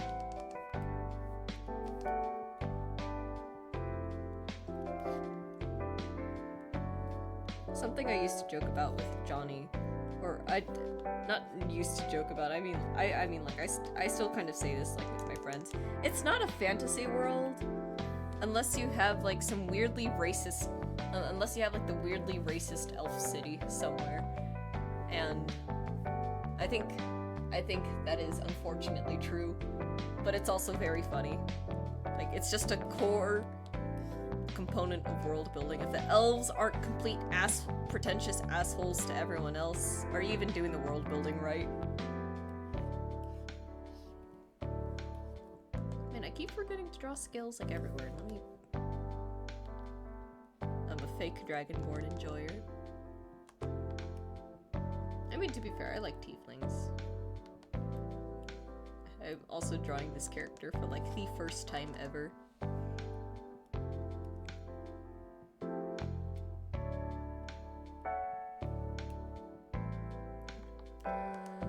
Right, that was going to be like a mouth film, so go back to this color. We'll just... My elves are not racist, they are very pacifist. A fantasy world with literal separate species but no racism is hard to believe in. Exactly. Yeah. Because if it's not Big Cheese, if it's not the elves, I promise you it is the humans. And I think you did confirm that it was the humans. Yeah, no. It's again, it's not like for the comic I'm planning on like having race relations be like a big focus. I just want like small nuances in there, like maybe June gets some weird looks because she's a changeling. People often distrust changelings in D&D lore because it's like, well, they're always hiding their face, so it's like, what else are they hiding, right? And that's the idea, but June doesn't, so people are like, oh, well, she's kind of weird for that. And then, I think Aerie will definitely get, like, some flack just for being a tiefling, and obviously she's just gonna be like, come on, this is so stupid. There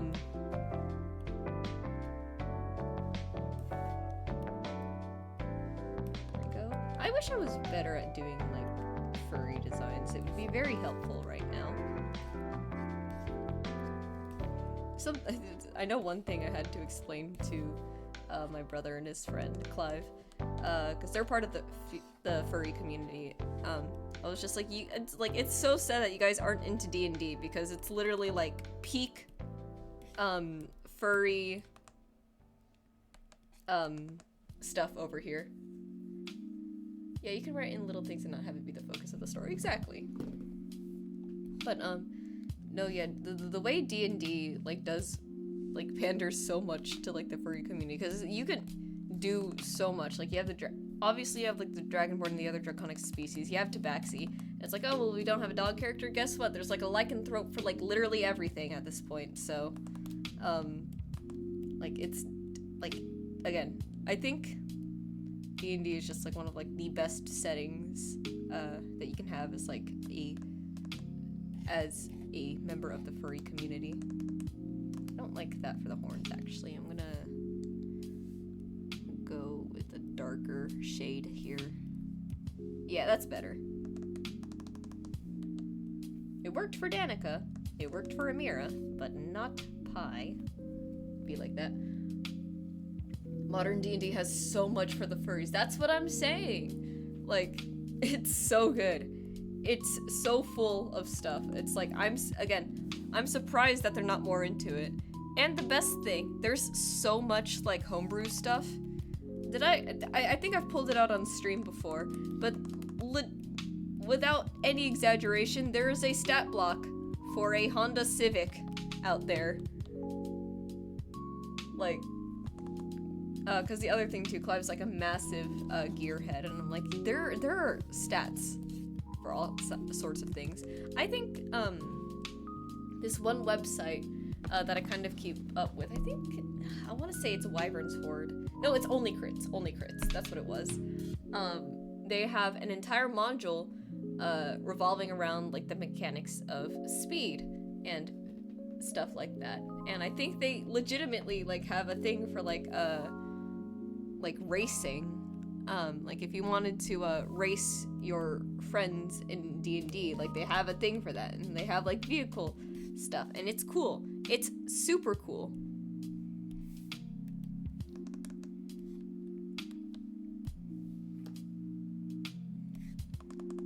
But yeah, it's just the Honda Civic stat block lives in my head rent-free half the time. Every time I remember it exists, it's like, let's go, Honda Civic.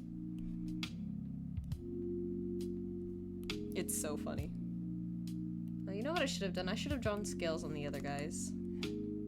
Yeah, that would have been smart, huh?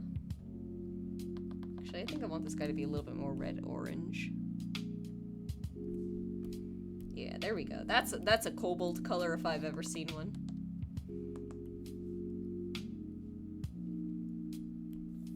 Kobolds are cute. I think some people like to headcanon them kind of like they're like more puppy shaped, so I wanted to lean a little bit less into like more reptile like ears and crests kind of thing.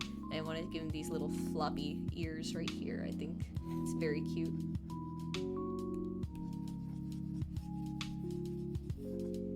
Let's see, how do I want to do the eyes here? I think it's like some inside lines will have the white, right? But then the rest is going to be on the red. Yeah, I think that is the way to go. Yeah, that looks good, I think. There's a book for 3.5 D&D called Savage Species, which gave stat blocks to play all like monstrous things you can imagine. My GM friends played an anthro tiger and an anthro dog. There are actually anthro tigers though. For the monster manual, I feel like you can just play any of the monsters in there, like low-key, as long as like you talk to your DM about it. But there is actually a anthro tiger class, and it's a race, and it's not tabaxi. I think it's Rakshasa.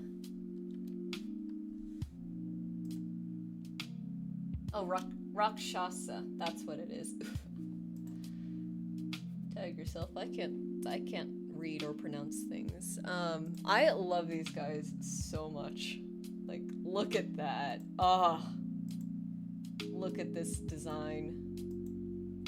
It's so good. I think typically they are evil aligned. Yeah. But they are super cool. Oh. Yeah, I love them. They're very cool. Rakshasa are a whole different thing. Those guys are crazy. Yeah. I don't know if a DM would generally allow people to play as it, because I think, again, they are kind of, they are listed as a monster stat block, but they are very cool, and I would absolutely let someone go full on Tony the Tiger as one of these.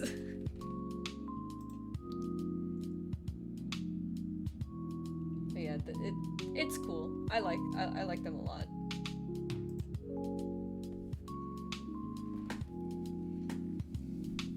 Do they still have backwards hands? I did catch a glimpse of that on the wiki thing. Yes, they do have the backwards hands, which I think is neat. I think that is a interesting characteristic to have. It's kind of like tieflings in a sense. See, one of the reasons why I love tieflings is because they have some of the craziest like amounts of like what's it called? Like attention to like character design.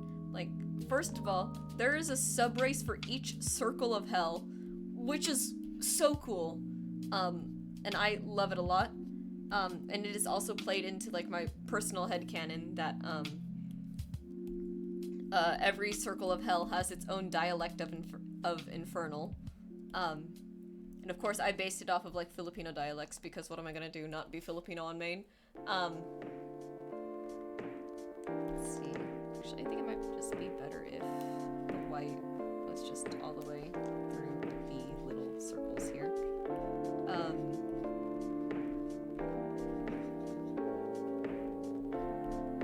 Let's see. But like, not only like do they have like a sub race for each circle of hell, but they also have it's also like you also have like feral tieflings, which have the whole like batwing thing going on, or you have tieflings that are like descended from like different demons and things. So some of them have forked tongues, some of them have cloven hooves, some of them have like cat slit eyes and everything. Totally dig tieflings got adapted into my setting because they're so cool. I'm not as big of a fan of a 5e take on them, but you know, yeah, and that's fair. But I just love how the wide range of tiefling that you can have is so fun to me. Like, it's great. I love it so much.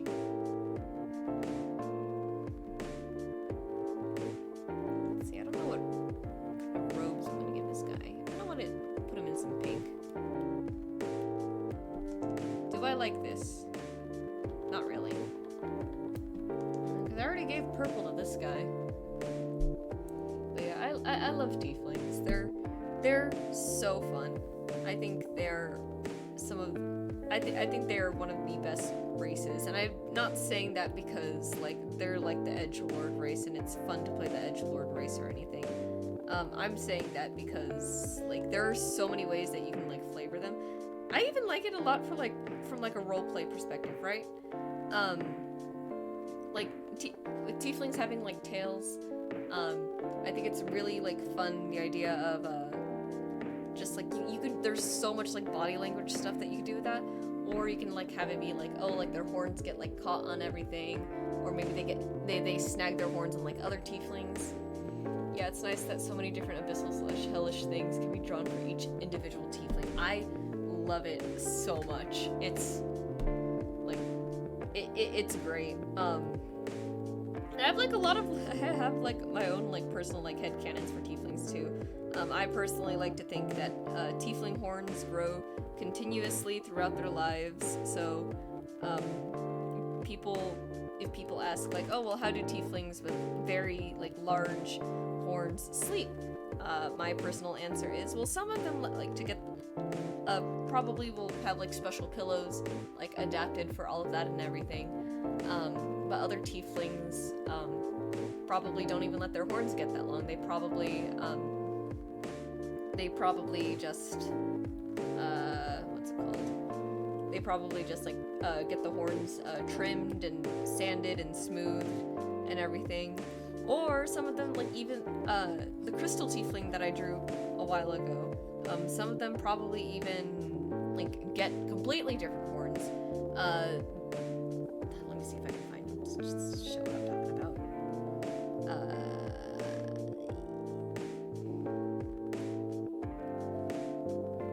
Let's see, was it around here? I think one more. There he is. I gave a name to this guy. I kind of don't remember what I named him. One of my favorite ideas for tiefling lore was that some of them will just hack off like large parts of their horns and get different ornaments grafted onto them. This guy in particular wanted to get some crystals on there, which I thought was like really, really fun.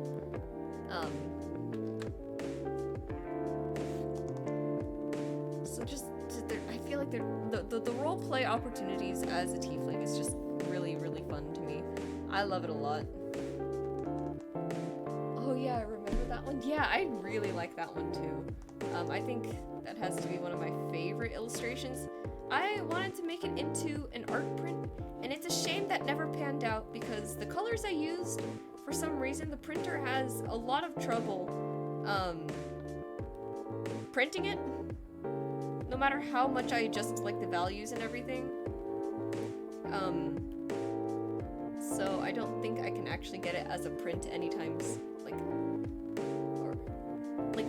a good print. I mean, like obviously it prints, but I think I have it like on my board there. But again, like the colors just bled so much and it just didn't work out. And I was just like, okay, fine. One of my favorite characters I played was a tiefling psychic. My favorite character that I've ever played was a tiefling, so I'm incredibly biased.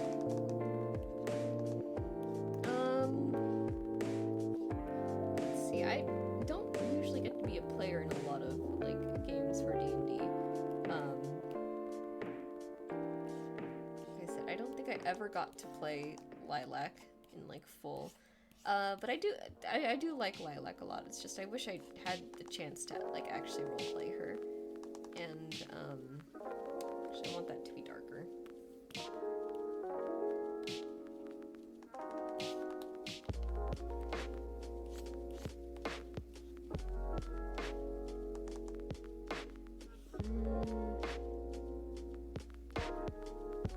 I'm gonna give her some blue eyes.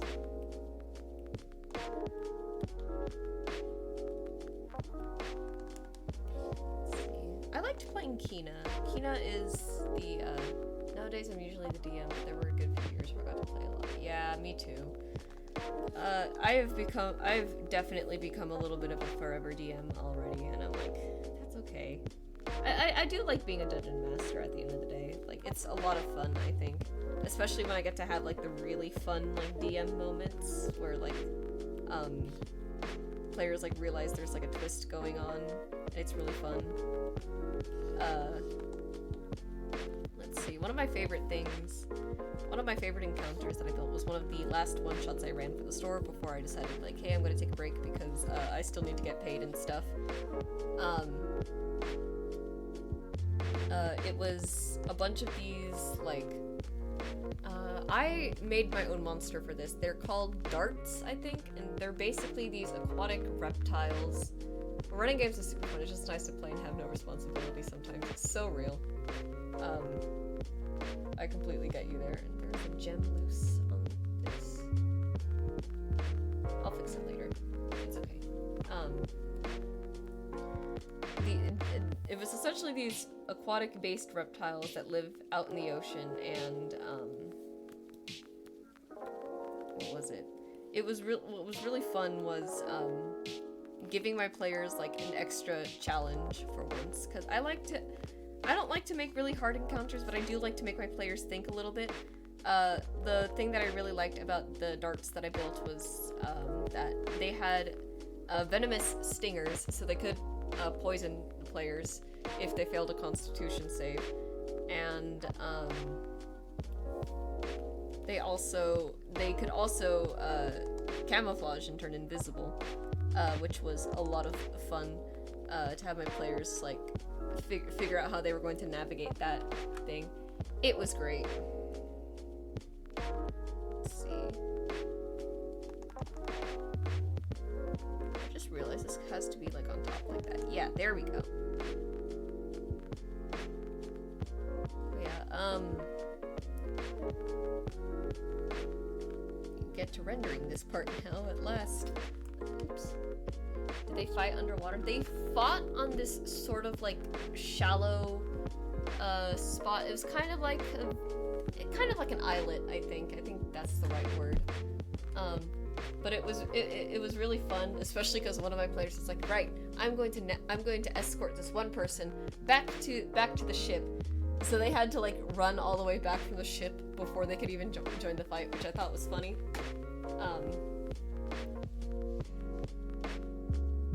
Yeah, again, it was just like I have so much fun like being a DM at the same time, so it's like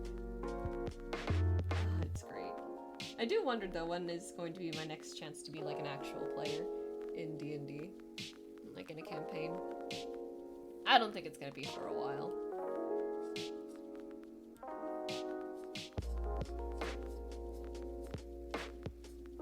Like genuinely, because it's easy to find players. It's a lot harder to find dungeon masters.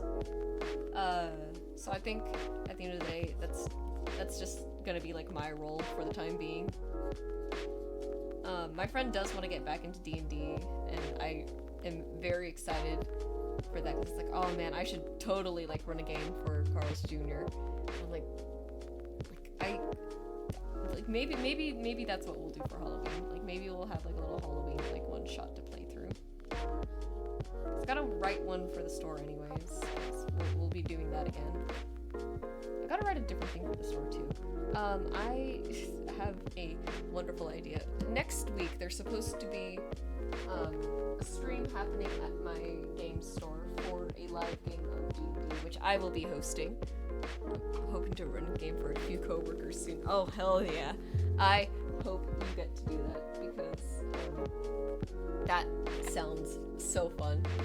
But my game store gave me one of these. It is a deck of dares to do, which is very fun. I think there's an actual way to like play these, but they do have like rules for like a 5e game. Obviously, the more, the basic gist of it is like the more dares that you complete, the higher your score, I guess. But I love, I think these are so silly. Yeah, I love the idea of using this in the game. Here's one. Find out local secrets and publicize them. Maybe trick the town into the town crier into shouting them out. And then let's see. Pretend you have a phobia of mimics. Oh my god. Make sound effects for your weapon. Start a monster fight in the most surprising way. Jesus Christ. My idea for the live game for D&D is this. If you've watched the show Impractical Jokers, you can kind of see where this is going. My idea is basically, let's have a game where I'm putting my players against each other to complete as many of these dumb challenges as possible for a score. Whoever completes the most wins. Whoever fails to complete their things, they will get a strike, and the player who gets 3 strikes will lose. And of course, I want it to end with like maybe like the townsfolk getting like really upset, like, hey, we've had it with your bullshit, and now the players have to like escape that or something.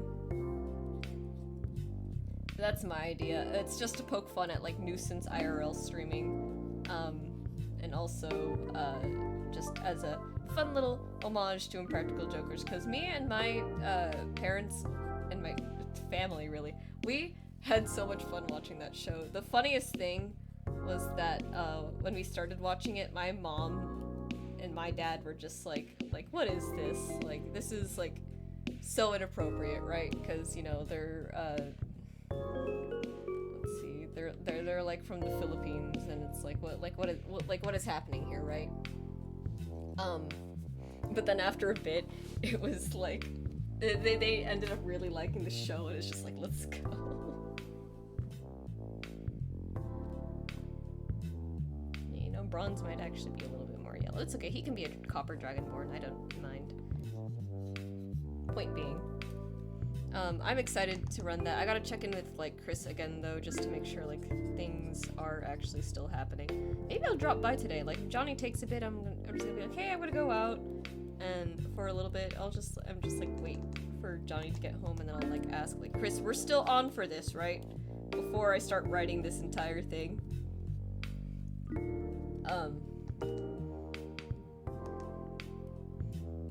So hopefully there's that. I'll probably even tell like Marco or something like, hey, can you like make a level 3 character, because we're gonna do a live game at the store on Tuesday, or we might be, but I just gotta like check in and make sure that we actually are before I embarrass myself.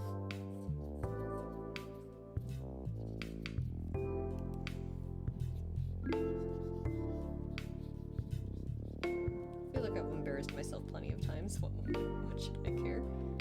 People really love when I run games, which is interesting. The art market that I did this last Saturday was, I got invited from one of my players. Do you run the game store stuff in your setting?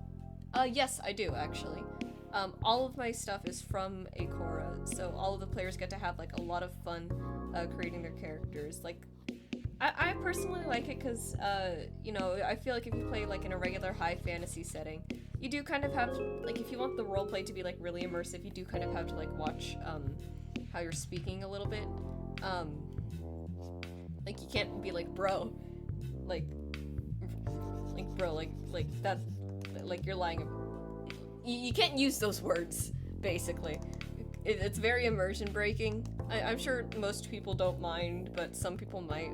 So I like the modern setting just because it's like, okay, we can say as many insane things as we like. One of my players, he plays this Warforged streamer. So he's like always carrying around like his Iris, right? That's the iPhone in the world.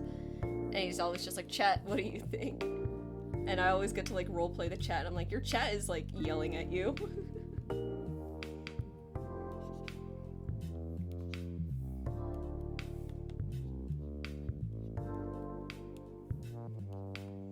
Yeah, I love running games for the store. I hope chat, it's so good. It is. It's genuinely like a lot of fun. At the game store. I miss running the games. I wanna run them again, but it's like I need Chris to catch up on my paychecks. He's got like half of it so far, I think. I need like the other half, which was the stuff I think for when I was doing the vending. So I'll probably like check in like, hey, I think I'm still missing like about $200, cause I did the Summerfest stuff. And then maybe next month we can try bringing the thing back.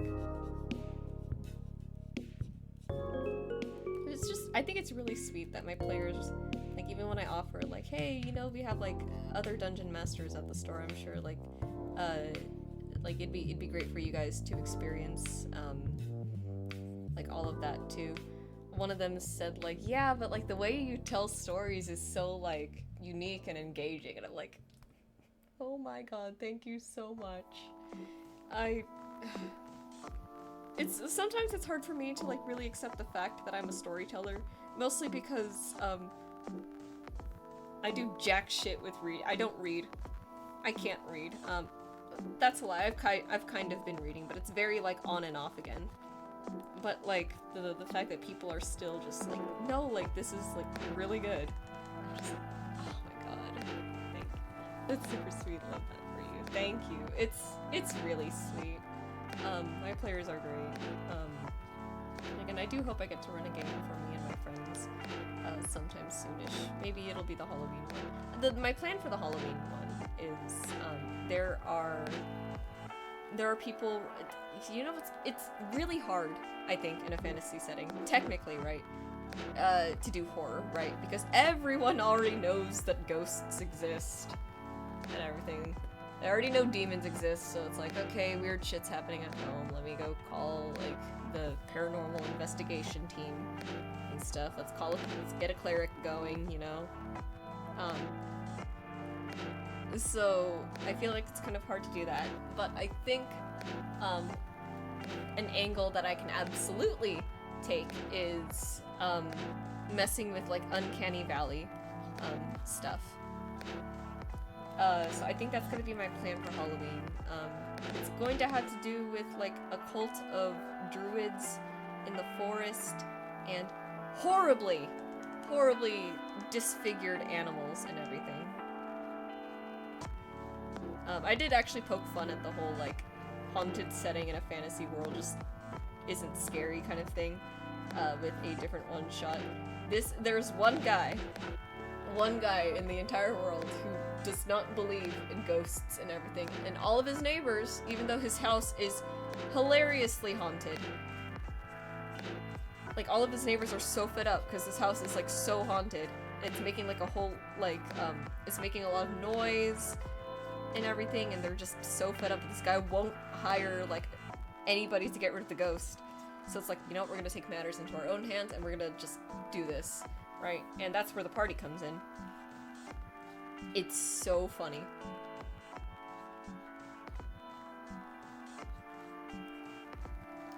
Just, like, again, I can't imagine living in a fantasy setting where these, like, the supernatural is confirmed beyond a shadow of a doubt, and yet there will still be people like, no. And it's kind of funny, like, how that works, like, in real life too. You can have, like, so many things like, yeah, no, the science is, like, right there in front of you. We can test this and do this, like, 50,000 times over, and people will still be like, yeah, but no. And it's like, Jesus Christ. Why? So that's, again, there's just stuff to, like, poke fun at. I guess to, like, vaguely make a point too, but, it was a whole thing. I thought that one shot was very funny. It was great too, because, like, we got to the combat encounter and I was like, let me give the players an option to peacefully resolve this, just in case they want to. I don't think they want to, but just in case. They most certainly did not want to solve things peacefully, and instead killed the guy to appease the ghost, which was great. I loved it so much. Because honestly, me too. I would have just been like, fuck this guy. Which is exactly why I gave him an HP value.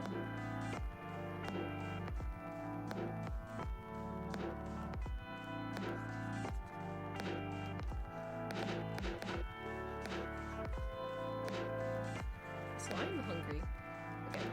You know what's weird about, like, losing my appetite? I will be so hungry. I'll be like, man, I gotta, like, eat something. As soon as I start eating something, I cannot stomach it anymore. It's, like, to the point sometimes too where it's like, even just thinking about food, where I'm just like, I don't really want to eat anymore. I've tried to ask, like, one of my friends about this, and she said she has no idea what that could be, and I'm like, I don't know what it could be either. There's just some days where I completely lose, like, the ability to eat and crave food. But that's why I like eating fruits, because they're very light, and at least I can pretend that I'm eating healthy. Not that I think fruits are unhealthy, it's just, it'd be nicer if I could say, like, oh yeah, I eat fruits and vegetables pretty regularly, and I don't. I got caught in ad jail in the middle of the horror talk. RIP! Aw, man. Yeah, I wish I could turn off the ads, but it's like, this was the only way that we were getting emotes on the channel, and I really wanted emotes. That's the only reason why they're there. And I guess, so I can technically get paid for all of this too, but I'm like, I don't mind too much of streaming. It's just like a very like simple hobby where I don't really make any money from it. In fact, I constantly forget to like actually like check how much I've made. I think most of it is probably ad revenue. It's probably only something like 30-ish, 40. Let me see. I thought I could find it. I just don't actually know how to check monetization, new ads. But how do I see how much I've actually made?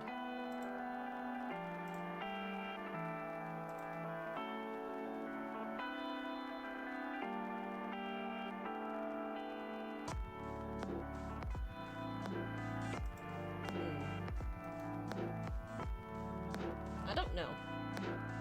Accidentally closed the app to go help someone with the door. Ads are fine by me. Gotta get them emotes, exactly. I want to get more emotes, but then that actually requires hype train stuff, and I don't want to ask people to sub to me without anything. Because for me, it's like, I don't want to ask for subs, because I feel like I'm not doing much here other than just yapping, right? Like I said, like, the only time I think I could, like, reasonably ask for subs is if I was, like, providing, like, art alongside of it. It's like, oh, if you sub to the channel, you can get this. It's just... that's kind of it, really. Again, like I said, I'll probably do that, consider, like, doing, like, that kind of stream soonish, just to help out with, like, the hours at work, because the guy at the store does not want to cooperate with hours. And I'm like, okay, fine. Fine, be that way, I will just find other ways to make money. It'd be nice, too, like, if I can actually, like, start picking... Gotta walk back home real quick, there might be a storm brewing. Uh-oh! Yeah, get indoors. Be very safe out there.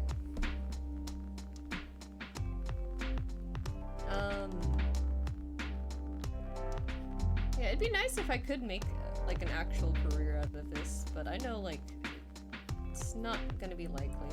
I would be... Well, rather, it's like, I know I probably can't make a career out of streaming, because that's, like, tough, right? It's hard to be entertaining. It's hard to be funny, like, all the time. But you know what, it is easy for me? Making art. And I love making art.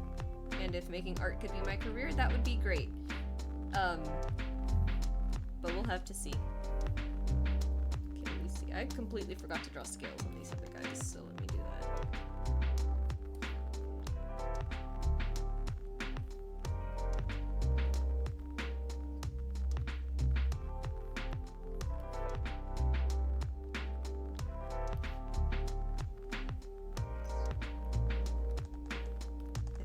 Like really quick designs, so I don't need to be like super detailed, but it should be arguably be pretty consistent. Like if I have like lizard people, the lizard people should have visible scales on their body.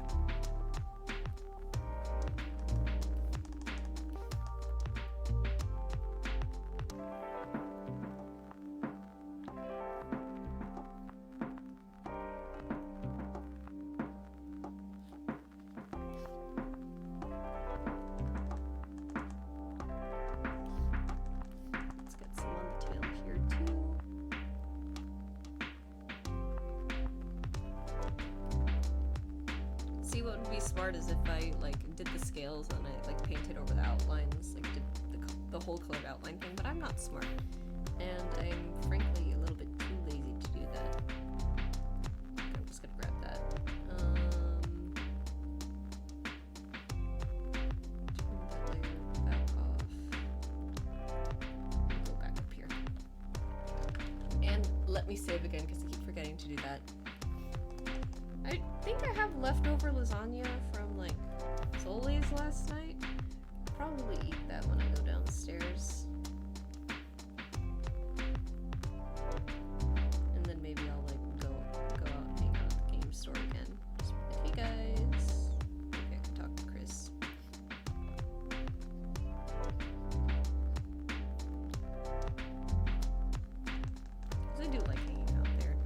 I was going to yesterday. But then it kind of seemed like my friend wanted to talk about like the Halloween plans that I tried to make, so I was like, okay, let me just wait for them. I'm sure they're like off soon anyways, and then I ended up waiting like till like 4:30. I had a good time talking with them though. I hope they're alright, because I sent a meme to them today because I thought it was like really funny. And then they were like, dude, I got no sleep last night. And I'm like, didn't you open today? So there was that.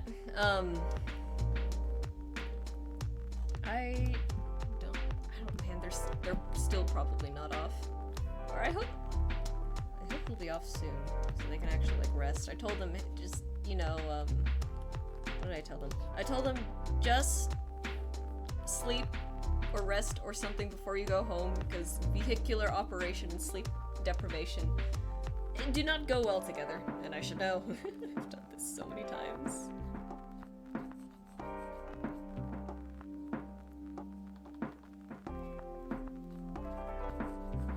I told them, one of the ways that I usually stay awake when I have like sleepless nights with that is like I'll joke around with like the rest of staff and everything. And that was a lot easier with our other general manager because she understood my sense of humor. This guy, I don't think he does, which is unfortunate, but I'm sure he'll warm up to it if I just keep doing a good job and I start saying some very like silly things, just very minor silly things like, oh, the online order showed up 30 seconds after we got the order. I'm gonna shove a straw up their nose. Just very silly things like that. Maybe things will be fine. Because again, my main concern with like the whole change in management was primarily just the fact that like I like being unhinged at the store, and our other manager let me do that because she understood, and I've been told by like a good handful of people at the store that my stupid jokes do kind of boost morale a lot. So I take a lot of pride in that, because that's the other job, that's among like the other 50,000 tasks I do at Carl's Jr. My job is also keeping morale up and being very silly. And if that means I have to make jokes about pouring bleach in the milkshakes, I'm going to make jokes about pouring bleach in the milkshakes. You know, I never will pour bleach in a customer's milkshake. I'm gonna pour it in my own.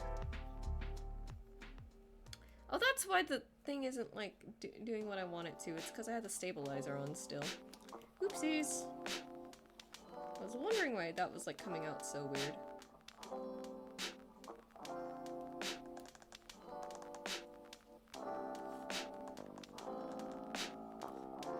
It's also getting very warm. I think for the last 30 minutes-ish, I'm gonna go ahead and just have the AC running, because I'm getting very, very warm. It's like fall already, but of course the stupid Southern California weather has to be like, oh no, we're still going to like make it like unbearable, but we're also going to be confusing about it. This is like, people say, like, oh, California has like the nicest weather and everything, like it's only good if you're by the beach. I promise you it is only good if you're by the beach or up north. Because at least with the beach, like, yeah, it's going to be miserable during the summer, but you're going to get that coastal breeze. If you are, like, if you're where I live, which is inland, oh my god, it sucks so bad. Like, because, again, once again, I have to, like, emphasize, my city is, like, in a valley, and all of the heat likes to rest at the bottom of the valley and then rise up at night, you know, when everyone's like in their bedrooms. And I'm like, I'm going to lose it here.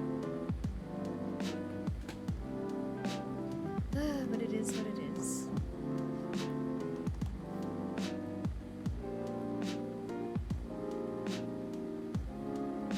Go.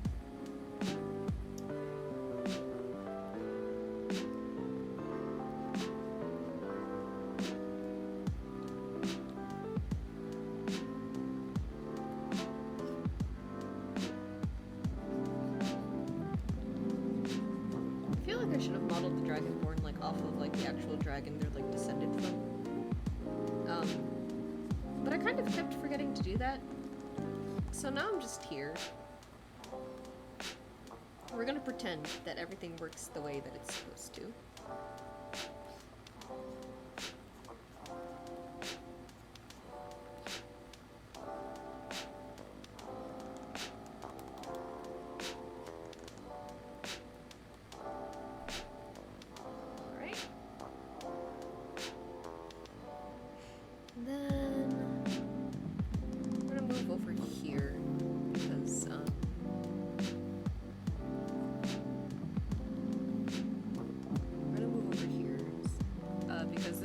Has a lot of overlap. Fuck, I forgot the fingers. Hang on.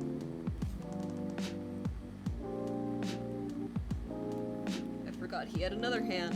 Whoopsies. I'll probably leave like the claws on there. They're like super tiny. I'm always like, I feel like I'm kind of like picky with the things I choose to render and the things I don't. But sometimes I feel like it's a little like inconsistent because of that.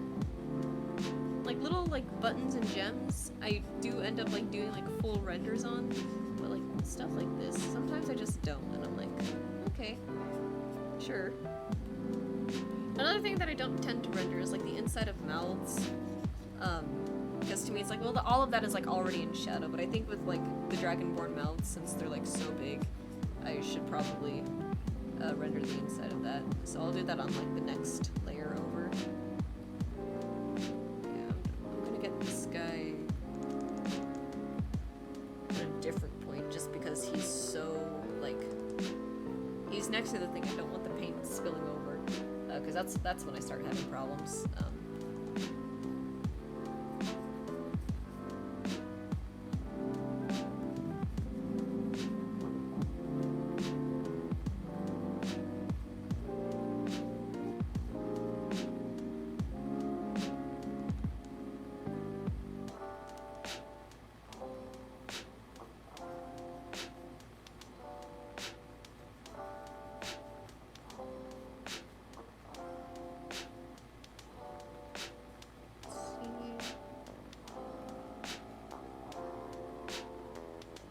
Learning my friend was a lightweight as well is like very funny because they're so much taller than me, and I'm just like, how is it reversed?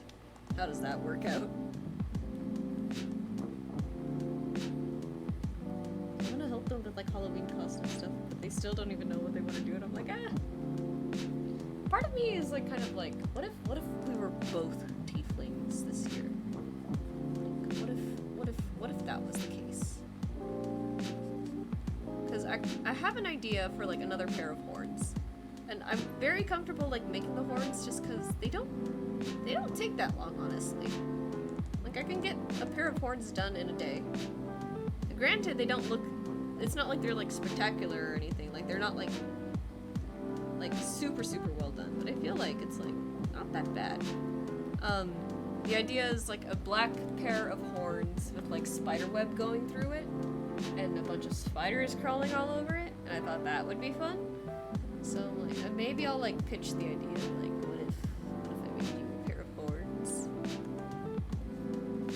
The only thing is I have black headbands because my hair is black, right? Their hair is not black, and I'm like, okay, we'll see.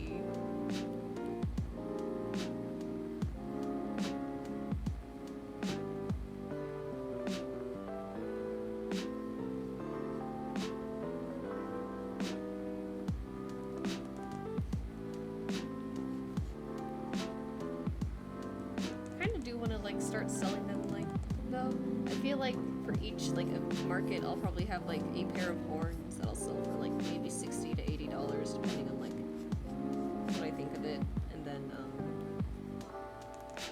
I'll just have that there for display and be like, hey, if you want horns, I have this. It's just I only have black headbands. I don't know yet. I kind of want to, but we'll see.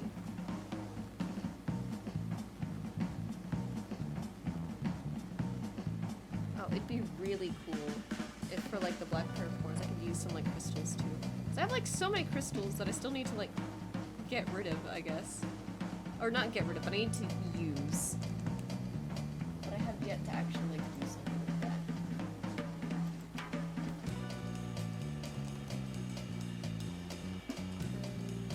Let's see. I think I can do the armor, no problem. What I'm gonna do first for the armor, this is generally what I've started doing with like most of my playlists. Rather than like make it look super smooth, I'm going to paint down the base of like shadows first with the regular watercolor brush.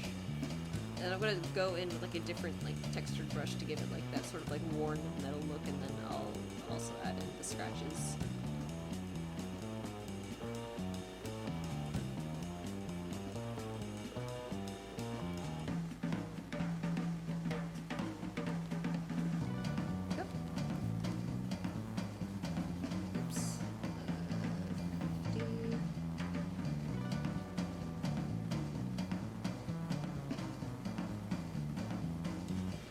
This is a global ranked team. This armor definitely gotta have some like dents and kinks in it. And by that I mean I'm just gonna do scratches because I don't really know how to handle those. But we will concern ourselves with that another time.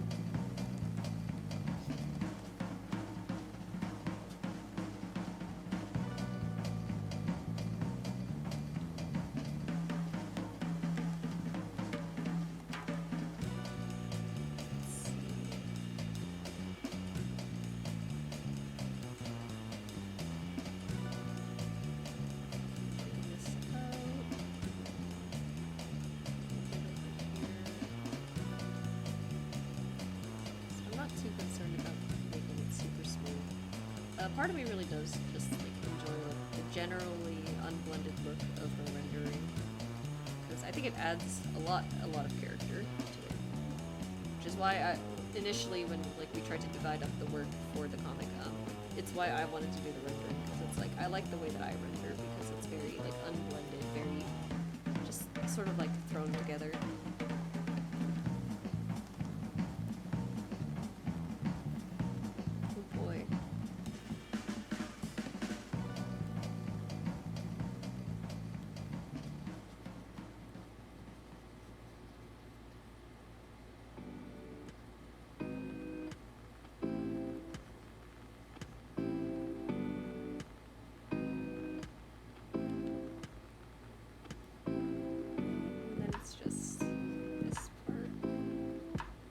I accidentally got some green in there. Hang on. Let's do that real quick.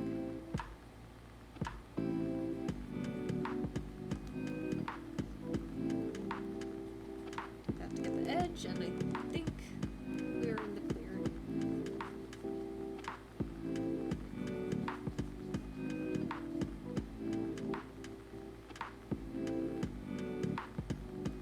Like I said, I'm gonna go over this with like a different like brush with a different texture, just so it looks a little bit more like metal.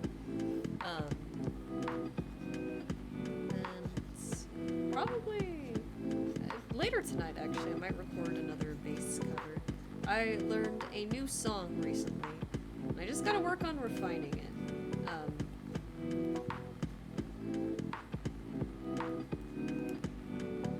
Which,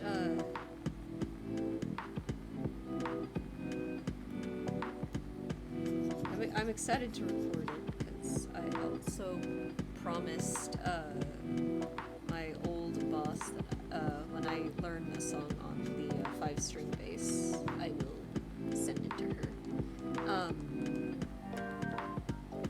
Yeah. The nice thing about learning this song, I'm learning more about like how I'm actually supposed to be using my 5-string.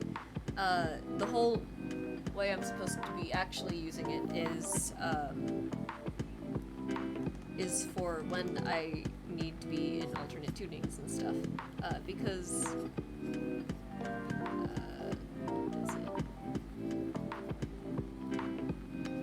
the alternate, what it is like it's an extended range bass. It's not like it's like you use it. Yeah, it's got 5 strings on it. You can call it a 5-string bass, but like the actual purpose for it is just to like if you don't want to retune like the 4-string, I think, or like the standard 4-string, you can just get something with like an extra string to play those notes that you can't reach, which is fun and great for me because I don't have a tuner, and I'm also scared of tuning my guitars. I'm always like, what if the strings snap? I'm not gonna know what to do. I'm also like just scared of like guitars snapping because when Johnny was taking lessons back in middle school, his teacher kind of like warned about that. It's like, yeah, you can get like some serious lacerations if the string snaps. So it's always just like, ugh. I think there's still a bit more I can do here before I go off to do other stuff. Let me see. I'll probably, let's see. I'm not gonna work on this tonight because I want to do like the base cover. I'll probably upload that tomorrow-ish.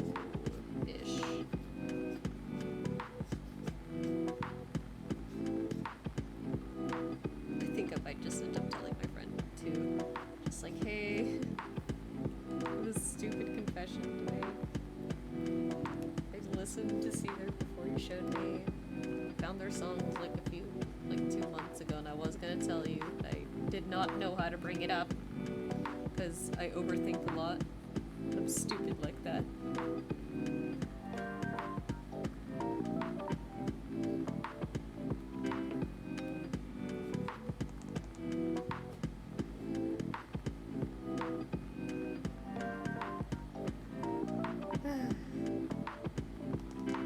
Sometimes I swear I'm like the most frustrating person ever. I am frustrated with myself so often. And it's so funny, but it's so sad.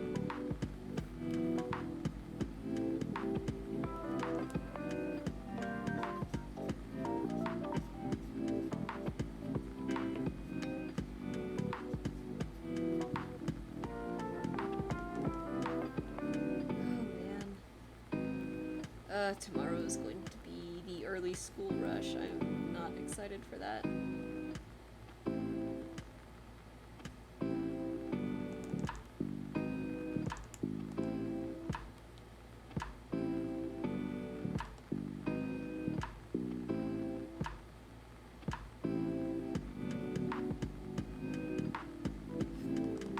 Let's see, we're gonna do these now.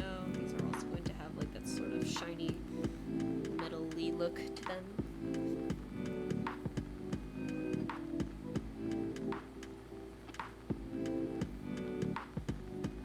This one's gonna be different. There's only like certain kinds of like metal surfaces where it's like I want to add like the extra texture to it, and then other ones I just don't. The horns, for some reason, are one of them, where I don't really want to add like that extra thing.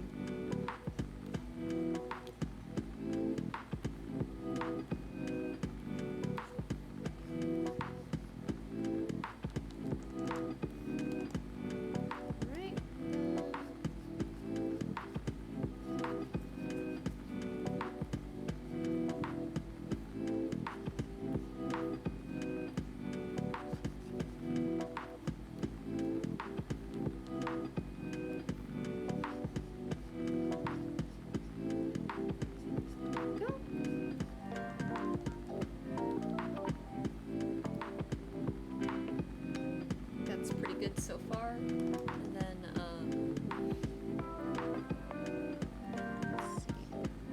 let's see. One of the last things at least is going to be this sort of like underbelly thing right here.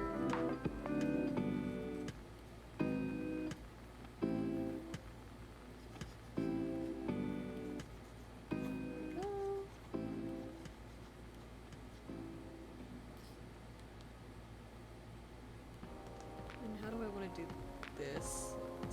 I feel like this is going to be a little bit interesting to do. It's like, again, I'm trying to do the thing where I can have like a little bit more definition with my rendering. I just kind of don't exactly know what to do. Just yet. I think that's pretty good as it is. Just fill in the color there, make sure there are no gaps where I want there to be no gaps.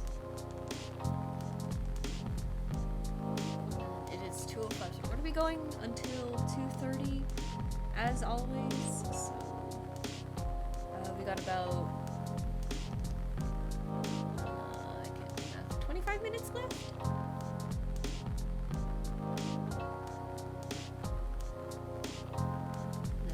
Let's see. Make that a lot darker, please. Here we go.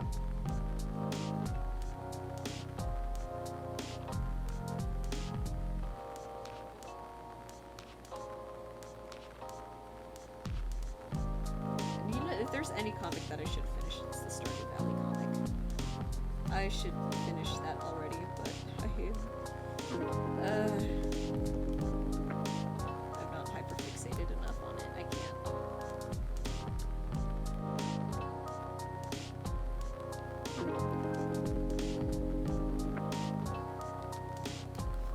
Something like that. Oops.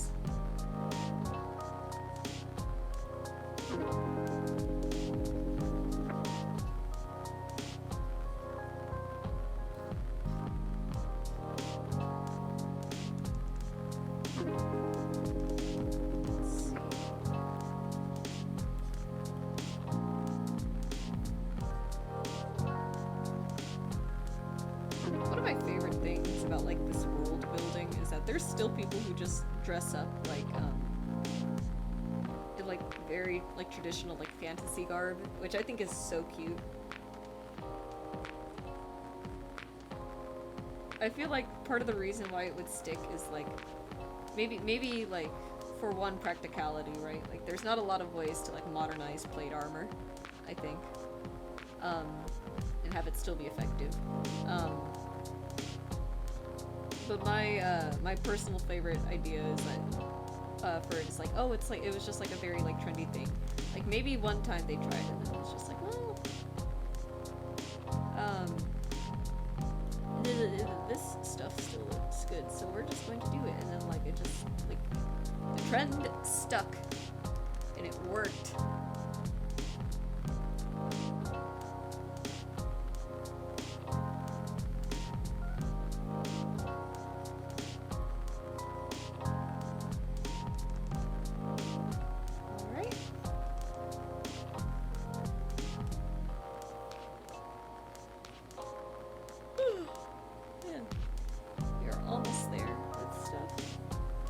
Probably eat a little bit of the leftovers from last night when I get done here with the stream. It's just, and again, I do not have a big appetite as of lately, which sucks because I'll get like really hungry and then I'll try to eat and then I don't end up not eating a lot. It sucks so much.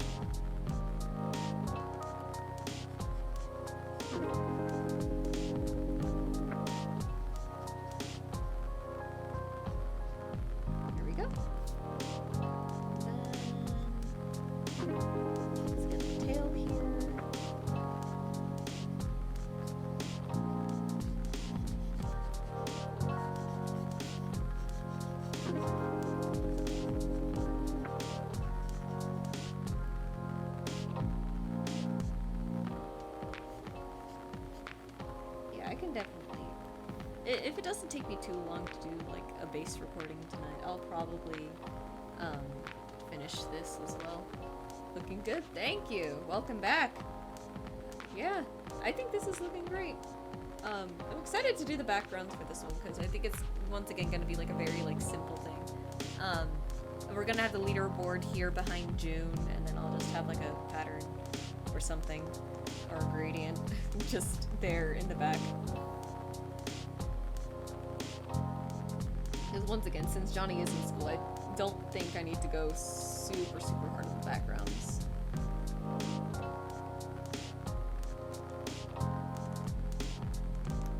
Yeah. I think Worm Warriors is such a cute team name, too.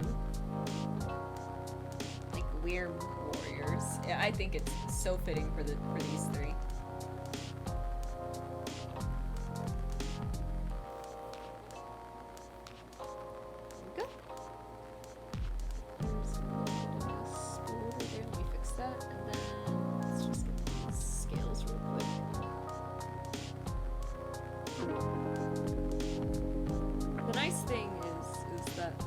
like my rendering is like really fast.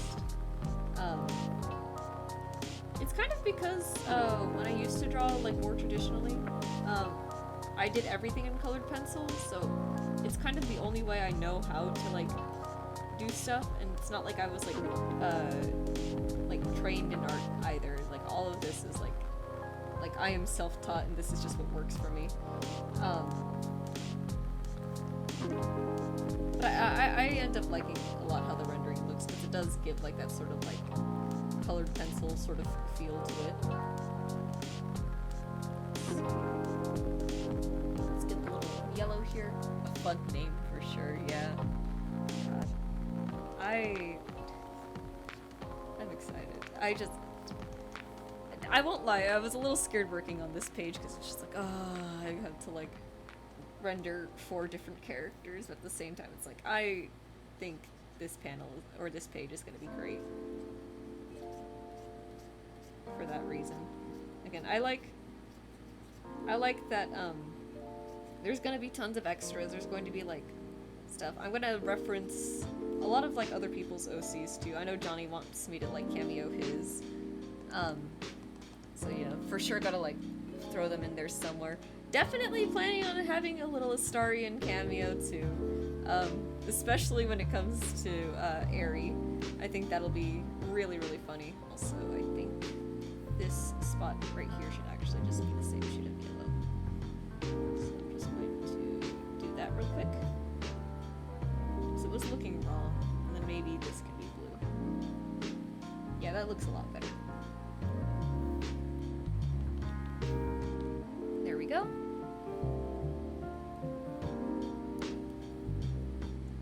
I have like a whole scene in my head where Aerie's just like kind of like complaining about something. It's like I can feel everyone's eyes on me, and then Astarion is there, and she kind of like glares at him, maybe gives him the finger. As a reference to like their entire rivals with benefits romance in Baldur's Gate 3, because that was the funniest shit ever when I was playing through that game. Okay, then get the brown over here.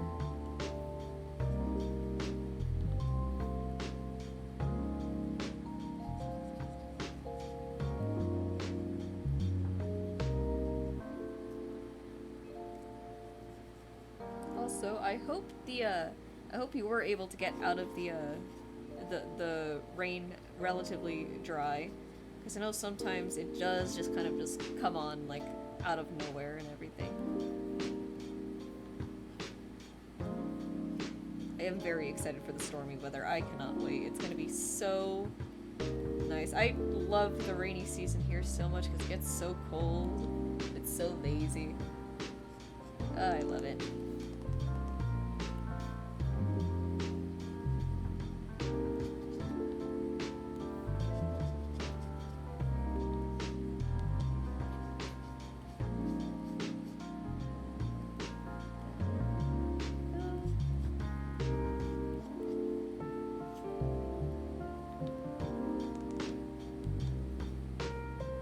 Started as a little drizzle, so no problem there. That's good. That's good. We had a little bit of a drizzle over here not too long ago as well. I don't think much came from it. I know the day it happened, I think I was working that evening, and I was just like, let me just bring a jacket just in case it gets bad. It did not get bad, and of course because it's Southern California, it got like super humid as well. Which was not fun to deal with, but here we are. It's just kind of been humid like the last couple of days. But the temperature has been dropping, thankfully, and I'm like, thank God for that, because, hang on. But I could just, like, bring this down. There we go. Out of sight, out of mind, and then I can just keep erasing.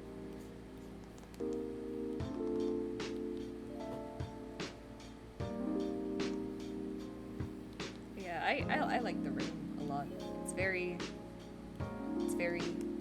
fun, I think. The only day that I hope it's not gonna rain is Halloween, because I have an entire plan. arguably I just shouldn't do this on Halloween, and I should just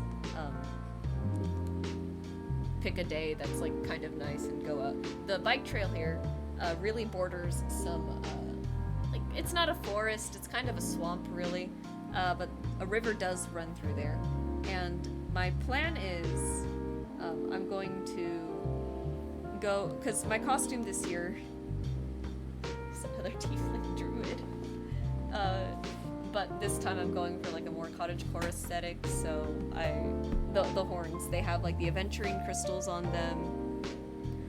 They got like a bunch of, I think it's fake moss.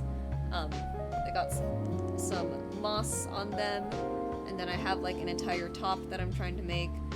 It was funny because my mom was watching me sew, and she was just like, what are you doing? I was just like, oh, it's for my Halloween costume. And she's like, okay, give that to me. That's gonna take too long, and you might mess it up. And I'm like, are you sure? And she's like, yes, I have a sewing machine. And I'm like, okay, you do that, Mom. So I'm so happy she's gonna help me out with that, because I don't know if I would have been able to sew everything on time. She hasn't started yet though, so I'm probably gonna have to remind her today. Just be like, Mom, can you like do this like really quick? Because the other thing that I gotta figure out with my costume, heck yeah, Mom, help, literally. Because the other thing I gotta do with my costume is I need to what's it called? I need to make a skirt for it. I think I'm going to use a skirt that I already have. I bought a mini skirt as a joke once. Because we were, like, me and a group of friends were like, oh, we're gonna turn me into, like, an e-girl or something. And, that was the only reason why I bought it, just as, like, a joke. And I haven't worn it since, really. If anything, other people have worn it more than me at this point. So I'm like, okay, I'm just going to, I think I can use it essentially to, like, I'm gonna see if I can, like, cut some other fabrics off of, like, the shirts that I bought at Goodwill and completely massacred, and I'm going to further massacre them and put them on the thing, and just kind of create, like, this sort of layered green and white. Here's the problem. It's like, like, the rest of the outfit, like, or one of the main colors for the outfit is sort of this off-white color, but the skirt that I'm planning on reusing is like really white. So I'm here like, maybe I should, I don't know, maybe I should like try to find a way to dye it or something. I don't know how well that's gonna pan out, especially because like the colors are already like so like close together that I don't know if it would actually, like, work out. My original idea was, I'm just going to find a dress, I'm gonna get the skirt off the dress, but I think I would feel a little bit bad doing that, so I think I'm gonna figure out, like, a different way to go about it, and then I'm just going to hope. Because unfortunately, I don't think the top that I've put together is going to look very good with just pants. I think it's gotta have like a little bit more flair to it. And I've run out of flair on the top, so now I gotta go for stuff on the bottom. But God forbid I only wear like a skirt, right? Like I'm gonna wear pants underneath it, obviously, because I can't do it. Sometimes it took me a while to get used to wearing shorts too, because I always wore like pants, and I was just like, this sucks. But it's summer, so I gotta put up with it. It's funny, the whole story behind me, like, only wearing pants is, when I was little, like, you know, me and my siblings, like we would, like, play around a lot. We'd run around and everything. Unfortunately, I kind of tripped a lot, and, I kind of, I feel that permanently in jeans. So real. I kind of tripped a lot, is the thing. And my dad was kind of annoyed with me, like, crying about it. So he was like, you know what, here's what we're going to do. You're going to wear jeans from now on, because denim is a tougher material, and you won't scrape your knees as often when you trip over. And I was like, okay, Dad. And I just never went back. A couple of other things, like, compounded on that. I think when me and Johnny started getting into Pokemon, like, it was kind of like, that was really, I think, the start of when I was, like, turning away from, like, all of, like, the Barbie and Disney stuff. I was just like, yeah, no. I'm into, like, boys things now. I play Pokemon, I play video games, and so on and so forth. It's just stuff like that. Which I thought was kind of funny, honestly.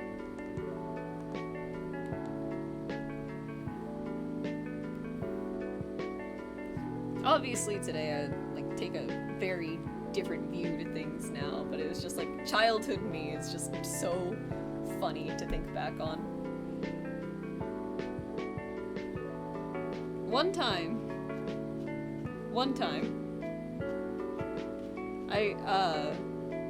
there was a school project, back in, like, I want to say it was 4th grade, but I honestly can't remember.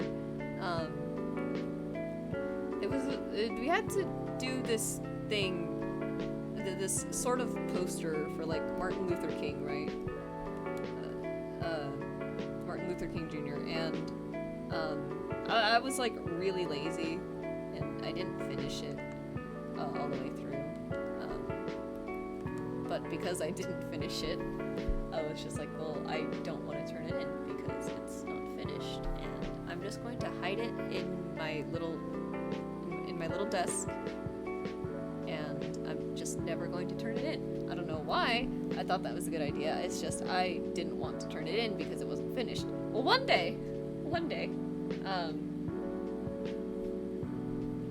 I don't know why they had to go looking in my desk for something, but they were like, Kyra, this project was due like 2 weeks ago, and I was just like, yeah, but it's not done yet, and I don't want to turn it in. They're like, no, you should turn it in because, and I just kept arguing, and I was, like, already, like, crying and everything. Oh my god, it was so, I don't know what was going on in my head. I think just for a majority of my time in elementary, I just didn't understand school that well. Like, what I was even there for. I don't even think I understood, like, the concept of grades all that well. Like, I knew 100 marks out of 100 marks was a good thing. But I think there was a good portion of time where I just didn't really know why I was there. Which is just really funny to think about. As Johnny has said before, like, yeah, like, you're, like, a really good student, right? Like, you always had, like, a really good work ethic. Debatable. Like, he asked either, like, it was either mom or dad, and they were just like, no, she wasn't. It really only got better, like, towards, like, high school, because middle school was still a bit of a struggle, and then high school, I think, by my sophomore year, I was like, okay, let me actually do things properly for once. Like, and thankfully it worked. Thankfully I kept up with it pretty much throughout most of college. It's just that the only thing with college was that at some point I just really lost, like, the motivation and drive for computer science, because that was what I originally majored for. I just didn't want to do the work anymore. Part of me is considering still, like, if I should just go back to school, like community college, for, like, an associate's in art or something. But that costs money, and that takes time. And I'm like, you know what? It's okay. I got the whole self-taught thing down anyways. Whatever I'm doing here works out. I'll just keep freelancing until something turns out. Hopefully the comic will be, like, decently successful. Because, you know, this is something I've been, like, excited about for a while, and if my players are, like, so determined to keep me as their dungeon master because they like me for storytelling, then surely that's got to mean something for when I actually do, like, narrative work like this. Time and money by mortal enemies. So true. So true.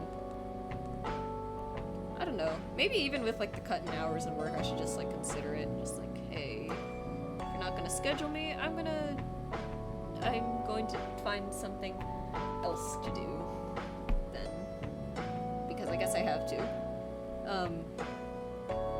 Right. Oh, that's Shadows done. I've got 5 more minutes left, so I'm gonna get as much done of the highlights as I can. Put that back down there. Yeah, this is a great panel.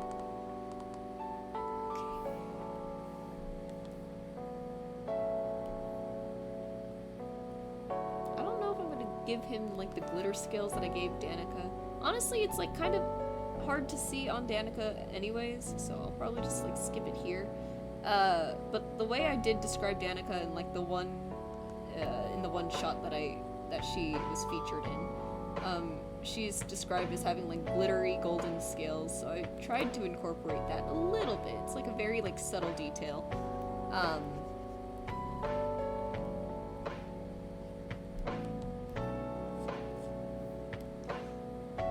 But yeah, I don't know if I'm going to do the same over here, just because it is a very like minute detail.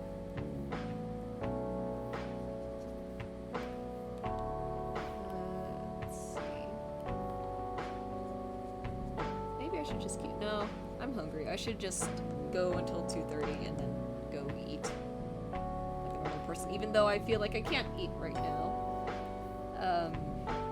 I guarantee I'm gonna take like 2 bites of that like leftover lasagna, and I'm gonna. No, it's not lasagna, but I'm gonna take 2 bites of that leftover pasta. I'm gonna be like, I can't anymore.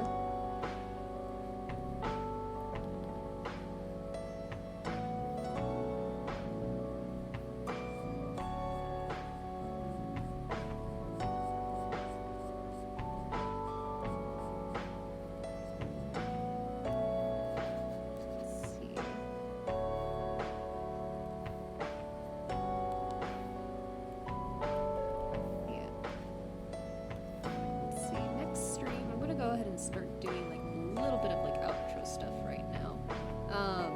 Next stream is gonna be Thursday night. It does seem like if this schedule keeps up, I'm going to be Tuesdays will be afternoon streams again, and Thursdays will be nighttime streams again. So that's what it's looking like right now. I'm praying I can get my hours back at work. I would love a 10 to 5, honestly, but don't have space in the mornings for that anymore, so I'm still trying to like figure that out. And then honestly, if they promote me soon, I'll probably just be like on closing shifts, which means I'll probably move both streams to afternoon, which will be good because or maybe I'll just no, I can't move them tonight because I'll be closing. We close at 12. But it's a lot of stuff. I wish the schedule could be a little bit more consistent because it's really hard to get around stuff like that, but that's just what it is.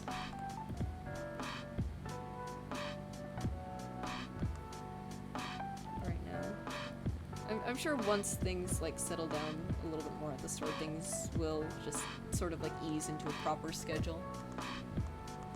Yeah, next stream, and then we won't be working on art next stream. We will be playing through Hollow Knight Silksong like we have been for the past 2 weeks. Dude, I'm loving that game so much. Every week I'm just like, oh boy, I can't wait to play Hollow Knight Silksong again. It sucks that I'm playing it on stream, because then it's like I can't play anymore. And I want to. But at the same time, it is nice just having a dedicated 3 hours to just that I can like just dedicate to games, because it's like I feel like I don't play a lot of games like I used to anymore. Anyways, that is just about the end of stream, I think. So this page will probably get rendered tomorrow night or something, or maybe tonight if I don't take forever to get a good take on recording a new base cover. So we'll see how that goes. Anyways, that was all of the outro stuff. I'm gonna go get some food, hopefully eat the food, and I hope the rest rest of you guys have a great